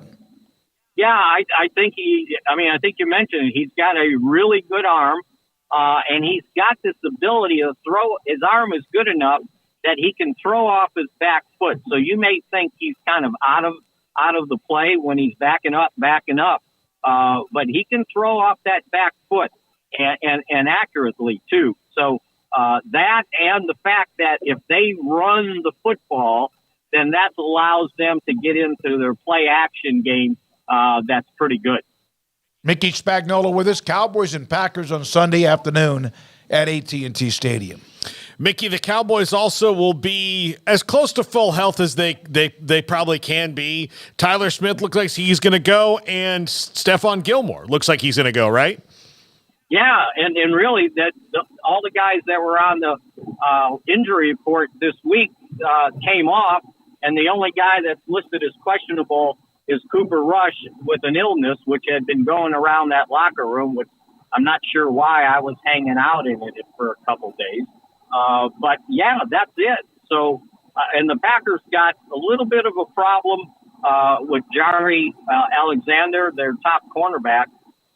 He sprained an ankle early in the week, and he's a little iffy right now. We'll see if he's able to go. So I'm thinking if he can't go and Stephon Gilmore is only 70 or 80% with that shoulder injury, that'll even things out at the cornerback spot. Yeah, Jaire Alexander's a personality now, pretty good player, but I was listening to a Green Bay writer, I don't know what segment it was, but he was saying that Alexander's been kind of maybe a little bit erratic this year.'s the one that walked out to do the captains. He wasn't even supposed to be out there. Got suspended for a game. I just read that.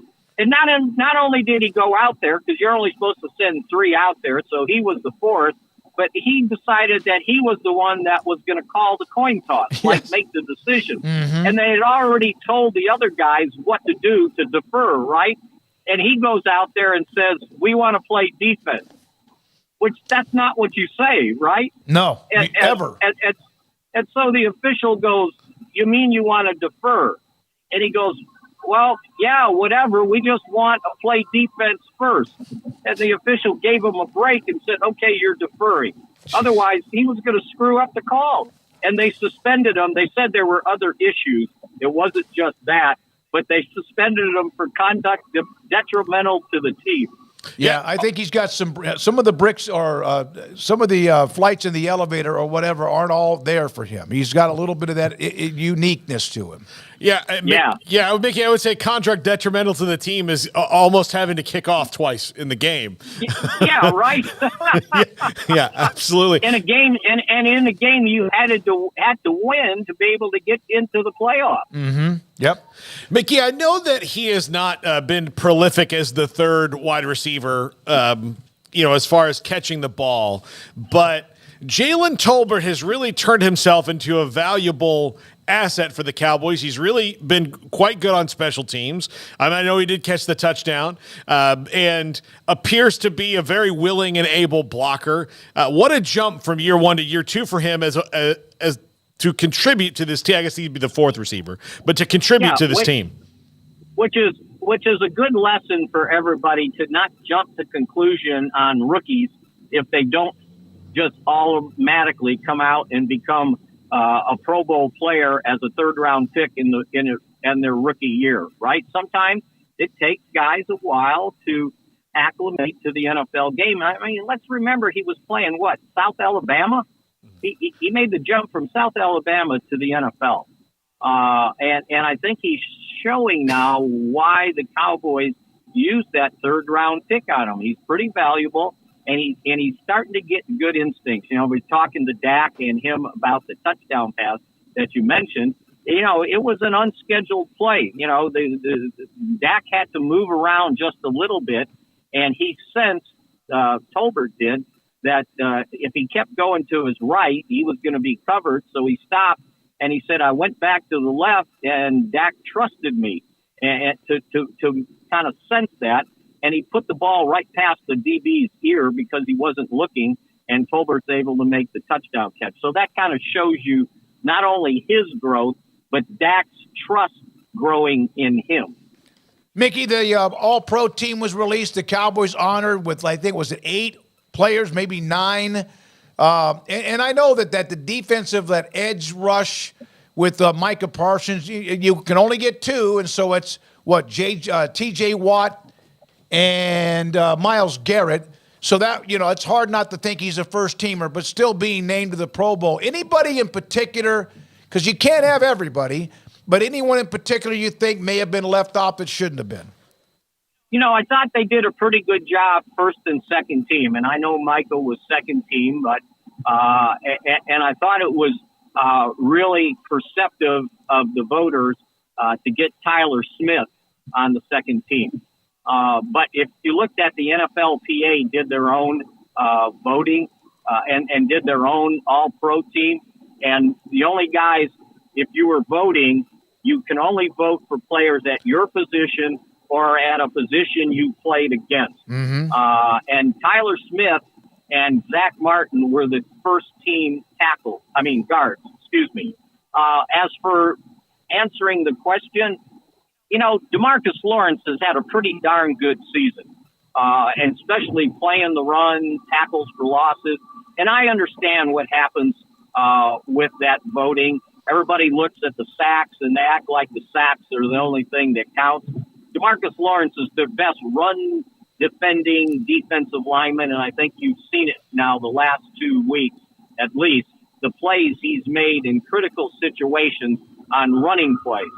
And so that's the only guy that I thought if you really watched the quality of his play and the plays he made, he should have made maybe at least the second team, but it didn't happen. But again, when you get that many guys on, it's hard to kind of complain when you've got, I think, 4 guys on offense, or actually 5 if you include the punter making the second team, Aubrey, the kicker making first team, and then 3 offensive linemen and also Micah. So, yeah, it was pretty fair, I thought. Mickey, also with DeMarcus Lawrence, I mean, people who haven't followed his career probably don't know the growth as a player that he's had, but early on in his career, he was a bit of a liability against the run, and now, like you said, he's the most dominant run defender the Cowboys have.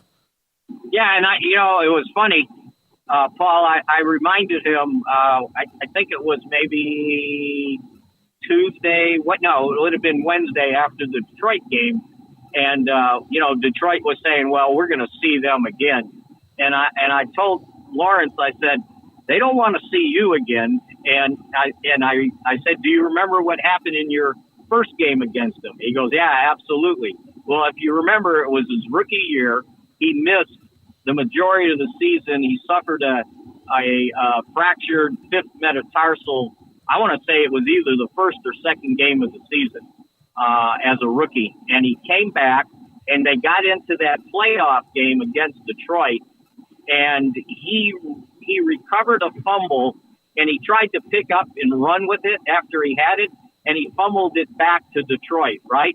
Well, 2 plays later, he sacked Matthew Stafford, caused a fumble, and recovered the fumble. So it was his first sack of his career, his first forced fumble of his career, and second recovered fumble of his career. And I said, and then what you did on those couple plays towards the end of that game, I said, they don't want to see you again. And he just laughed because he remembered his rookie that game, his rookie season. I'm glad you brought up DeMarcus Lawrence because he made big plays. I know Micah gets all the attention, but he did make a bunch of disruptive and big plays, big moments. Mickey, last thing. Dallas, we know the stretch. 95, they win the Super Bowl 3rd in 4 years, and then since that time it's been a playoff, not drought, but they haven't been to the championship game, much less even thought about a Super Bowl. If they don't get to the championship game, the NFC championship game, other than the opponent who's also getting paid, what might be the reason? I think one of 2 things. Number one, the defense falls apart, meaning they don't do a good job stopping the run. Because if you look at the last several playoff games that they lost, and I'm going to take you back to 2018 season when they got beat by the Rams at the Coliseum. Mm-hmm. They gave up 273 yards rushing. Yep. And these last games, the teams that beat them, San Francisco, ran the ball on them. So that'll be one thing. The other thing will be if the offensive line doesn't do a good job of providing protection for Dak Prescott, because you see the level he's playing and the connection with himself and CeeDee Lamb when he has time, or if he can just move in the pocket to create time and get the ball on unscheduled looks to CD, they're awfully, awfully good. So I think that's one thing, because there have been times where teams have decided, Buffalo did it, Miami did it. They decided we can't stop that running, that passing game playing it straight, so we're blitzing. And they've got to do a much better job of picking up blitzes for Dak to be able to function the way we've seen him be able to function this year with the second highest passing efficiency in the league. Thank you, sir. Enjoy the weekend and Sunday afternoon. Mickey Spagnola with us, DallasCowboys.com. The history of the Packers and Cowboys in the playoffs. We know about the Ice Bowl. There was also a playoff game when they beat Dallas when the Cowboys threw an interception in the end zone. And then, of course, there's even the catch, no catch. Aaron Rodgers, who's the tight end on the sideline? Jared Cook. Jared Cook, among many others. Did you hear the pain in my voice when I said history? that? Yeah, you did. All right. This is the year, Paul. This is the year. Well, it is. Back to the glory days. It's scary to me because Texas was really good and the Cowboys are really good. And as a fan, taking away everything else, but as a fan, makes me nervous. I think inducting Jimmy into the Ring of Honor may have opened up the jinx or what had been keeping them past or into the championship game. You have to be in balance with nature, man. You have to. You can't be out of balance. And they were forever because Jerry was holding like, and again, now like that's done. You could have done it 10 years ago. Yeah, for real. Like it's one of those things. Could have done 10 years ago. You think if he knew that he win one more Super Bowl, at least if he inducted in the Ring of Honor Jimmy Johnson, he would have done that 10 years ago? Yeah. He would have done it the next year. Like, had like some sort of wizard or genie come to him and been like, listen, if you make that, maybe that's what happened. Yeah. You know, like if you make this right, then Maybe everything will be fine. A sip of whiskey or bourbon, and he's like, whoa. This is what you've done. So yeah, I think that. I also think Jerry, and we've talked about this before, Jerry knows that like this is finite for him at this point in his life. He's in his 80s. Like this is not like you're not going to get to say kick the can down the road, which should make Cowboy fans kind of excited about. There's not going to probably be any big gigantic tear down rebuilds if they ever have to do that while Jerry's there because he wants to win another one. And you know they're pretty close. They've got one very large deficiency that is going to make it very hard for them to beat two of the teams that are in the playoffs, and that is beating San Francisco in the championship game if they get there. And if they do that, then beating, say, if Baltimore makes it to the Super Bowl, those are terrible matchups for the Cowboys. And these things are all about matchups, right? Because sometimes a team that you, on paper, looks way better than another one will get mauled because the one thing the other team does well is what the other team doesn't stop. And we'll see that against Green Bay this weekend, how that matches up. And, you know, I'm optimistic about it as optimistic as I have been about it based on the way Cowboys have played all year and that they're at home. But again, it's the playoffs and things. You are everything an emotional wreck with all what's gone on with Florida State. Yeah. And if the Cowboys were to make a run, or if they lose Sunday, then Bill Belichick will be the head coach of the Cowboys by sometime next week. All right, when we come back, Paul Catalina. By the way, don't forget, if you don't mind, hit the subscribe button, hit the like button, or also subscribe to 365 Sports if you've not done so already. Paul's Top 5 is next. It's time for Paul Catalina's Top 5, brought to you by Texas Beef House. Where's the best beef in Texas? Your house when you order from Texas Beef House. Unleash the flavor of Texas-raised Wagyu. From our pasture to your plate, TexasBeefHouse.com. Top 5 Kalen DeBoer replacements. Had to have a couple of these. I sadly last night worked on a Mike Norvell one through tears. Wow, stop. But I didn't have to worry about it. But I was ready. I was prepared for this. Top 5 Kalen DeBoer replacements. Now, these are mine. I don't have any inside insight. I can't wait for 2 years from now when like Mike Norvell wins like 8 games and people are begging for him to leave Tallahassee. Can't cut it in the SEC or wherever they end up. Yeah. But anyways. Oh, I'm confident. I've supported him from the beginning. Number 5. Jamie Chadwell, because he belongs on every P5 list until he decides to do that and take that gig because he will win. He will absolutely win if you hire him. Now, maybe you don't want to bring him all the way across the country, but Bama's doing that with Kalen DeBoer. I know Liberty's paying well, and he probably hasn't had that opportunity open up. That's the one where he would take that jump and make the big swing, but I really do think that this is a guy that someone has to look at eventually because, much like Kalen DeBoer, all he's done is win where he's been, and Washington took that chance with Kalen DeBoer. I think that would be a school that would take the chance with Jamie Chadwell, albeit they have a new athletic director, but who may have no connection to Jamie Chadwell at all, or wanting to go and grab somebody out of the lower levels. But I do think he's a great head coach, and he'll be a great head coach where he is. The furthest west he's ever been, I think, is Greenville, Alabama, or maybe Mississippi, or that's practically East Tennessee State. That's practically San Diego. Yeah, it is. Yeah, I mean, I know I've read articles because I've been wondering what's kind of the holdup, and I know there's one I stumbled across from a couple of years ago. I was talking about the NCAA violations that had seemed to have followed him at a couple of stops. And I mean, this year, I mean, honestly, guys, they didn't play jack squat on their schedule. They didn't play anybody, and then they finally did, and they got, shoved into the locker basically by Oregon. So I'm with you. I think he's a good coach. I don't know like why this seems to be like a delayed process of not getting a bigger opportunity. And maybe it doesn't seem like that big a deal. I think I just hear Paul mention it so often when like every single coaching search, you bring him up for candidacy if it's in the South. And so at some point that's going to break. But I don't think really mine's changed all too much based on what happened in Virginia this past year because, I mean, that program's kind of been humming along, and you look at having Caden Salter there and who they played. But, yeah, he's a guy who is going to still be mentioned with all these lists until he's at a bigger spot. And when is that day going to come? At some point, but is it some point soon? That's the big question. Absolutely. Number 4. Glenn Schumann. Look, if they want to go the coordinator route, Glenn Schumann is the DC at Looks Georgia. like Prince Andrew. Yeah, he does look a little bit. I don't know about the Swifties, but that looks like Prince Andrew. I'm just or Prince Harry. Yeah, Prince Harry. That's right. Yeah, let's say not like Prince Andrew. That guy's having a rough. Sad that I know that. Yeah, that guy's having a rough go. But yeah, it looks like Prince Harry. But go ahead and bring Prince Glenn, one of the best coordinators in the country, over and give him his first shot. Look, the hiring the Georgia defensive coordinator has worked out for your biggest rival.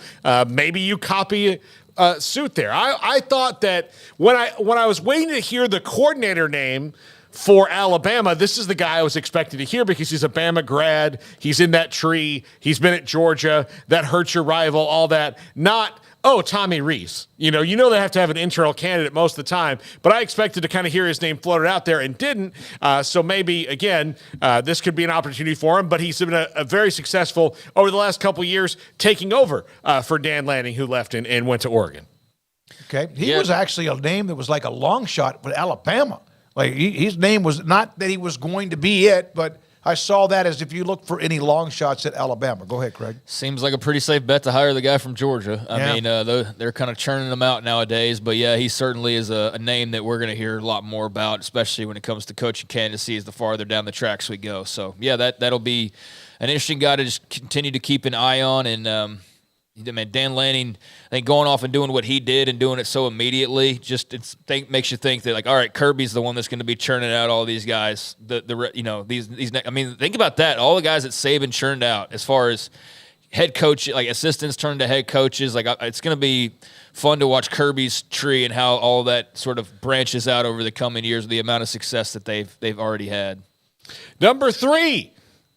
Ryan Grubb, which might be number 1, but if you're talking about the coordinator route, just promote from within. This is a guy who directed your very successful offense, well thought of in the area, and so we'll see. Maybe this is the most seamless thing to do to keep things going, but there's going to be staff flux no matter what at Washington, but Ryan Grubb would be the, keep the train on the tracks kind of a thing. Yeah, did you know Ryan Schumann went to McKinney Boyd High School? Glenn Schumann? Glenn Schumann, I did not know that, no. Yeah, Ryan Grubb he went to the McKinney Boyd High School, so I thought that was just an interesting note being here in the state of Texas, but and also an Alabama guy. But, yeah, Ryan Grubb, that seems to be the kind of layup here. I mean, barring something that we aren't aware of, not being right there behind the scenes, but if you're trying to make this as seamless as possible and get right to work on getting your roster in order and moving on without too much of a dip, then that would seem to be the logical candidate. Ryan Grubb, though, and DeBoer have been together a long time, haven't they? Yeah, but it would be great if Grubb got that opportunity, and he probably has earned it. But, yeah, they've been together, Sioux Falls, Fresno State, Washington, and you wonder if that's kind of like a pitchers and catchers type combination with those two. Well, I mean, at some point, though, I agree. You get an opportunity at Washington to be moved to the year they moved to the Big Ten after a a college football championship final run, then yeah, but that is something to bear in mind. And strike when you're hot. Yeah, will be a part of the conversation. Number 2, Jason Candle at Toledo. This guy's probably about to be the next guy who takes that big P5 jump. Look, he's in Big Ten country, and they're about to be a Big Ten team. He's a really, really brilliant coach, and keep kind of waiting for him to make that move. And Washington, at least, to me, it would bear looking at him because he is an offensive innovator, among other things, and someone who could come in and I think you could kind of play the same style if you're not ready to hand it over to Ryan Grubb. Yeah, I guess he's one of those as well that along with what's his face, Jamie Chadwell, it is just going to be there until somebody finally says, nope, it's time. I've read mixed reviews on Jason Candle. Who was the guy we had on from Toledo after DeQuan Finn committed that was like, I don't think he's Devin, that. Yeah, Devin the reporter. Gardner. No, The you're reporter right. was like, I think he's kind of overhyped and overblown, and so I don't really know what to make of Jason Candle. I won't pretend that I watch enough Toledo football to have like a really strong opinion on him. I know that I've seen his name crop up. I've read a good bit about him. They seem to have had a lot of success. But I don't know what the missing piece is there, or if that reporter's kind of onto something and it's a little bit overblown. Not sure. So I probably shouldn't talk about it too much. But he is a guy that gets mentioned quite a bit for these openings. And number one, I think the best guy you can hire to hit the ground running would be Jedd Fisch. Now, look, I know that Arizona fans don't want to hear that, but he's going to be in demand. And Jason Shearer said that the place he thinks he'd really go is Florida, and he might get that opportunity and before he knows it. But Jedd Fisch has done a fantastic job at Arizona. He's well traveled. He's been all over, he's been a lot of different places as a coach. So wherever he winds up, clearly like Tucson, hit the ground running. If he wound up in Gainesville in a year, he could hit the ground running. If he winds up in Seattle, he'll probably hit the ground running. He looks like Gus Malzahn. A little bit. He's got the visor and the glasses. Yeah. Mm-hmm. But Jedd Fisch to me would be the best one. Saying all white people with glasses and visors look alike? Is that what I'm trying to say? No, he's a really good coach. I mean, he's did a bang-up job with Arizona, right out of the gates, and has created a bit of excitement with that program that I can't recall, in a really long time, that there's been kind of a buzz around Arizona. I remember, and I know it hasn't been this long, but when I think of Arizona, I remember when the Desert Swarm was on the SI cover 30 years ago. Who was that? Dick something was the head coach. It was I don't remember. Dick Tomey, yeah. But I just remember that for some reason, that SI cover, Desert Swarm. And anyways, that's for some reason what I think of when I think of Arizona football still to this day. But he's done a really good job. He's got a special quarterback. He's got a really good wide receiver set to come back, amongst other talented players on that roster, and plenty to add on to that after a really good and, for a lot of people, surprising run this past year. And now you move to the Big 12, but we all understand, and I think we all have to be honest with ourselves and try to be that, is that there are these two conferences that seemingly have bigger bankrolls and bigger opportunities that are just going to have a little bit more of an appeal for some people. And so I think you're always going to have to be on alert whenever one of those jobs opens up, and so that's something I think that Arizona fans, until that job gets filled, you got to be a little nervous, because he's just a logical guy to be looked at, and he's a really good coach. So I wouldn't be surprised at all to see Washington kick the tires if they decide to make it a prolonged or non-in-house hire. All right, you cannot do top fives, and again, you cannot use both Chadwell and Candle on the same list anymore. I know it's your top five, but I'm putting down my foot on that deal. Don't care. Okay. All right, Grayson Grunhafer, thank you for your time earlier today. Also, thanks to Pat Smith, John McClain, James Crepea, and Mickey Spagnola. Emery Winter is dialing it up. What he does is amazing for us every night. 365 Sports Tonight on the local CW. And then Garrett Ross. You haven't even thought about how much I'm going to make you pay next week with more tweets and graphics and images and more. Great job, young man, doing what you did. For Craig Smoak and for Paul Catalina, all of our sponsors. For those of you, we appreciate you in the chat. Back Monday, Paul's Triple Option at 1, this show at 3. Have a great weekend. Good night. David Smoak, 365 Sports.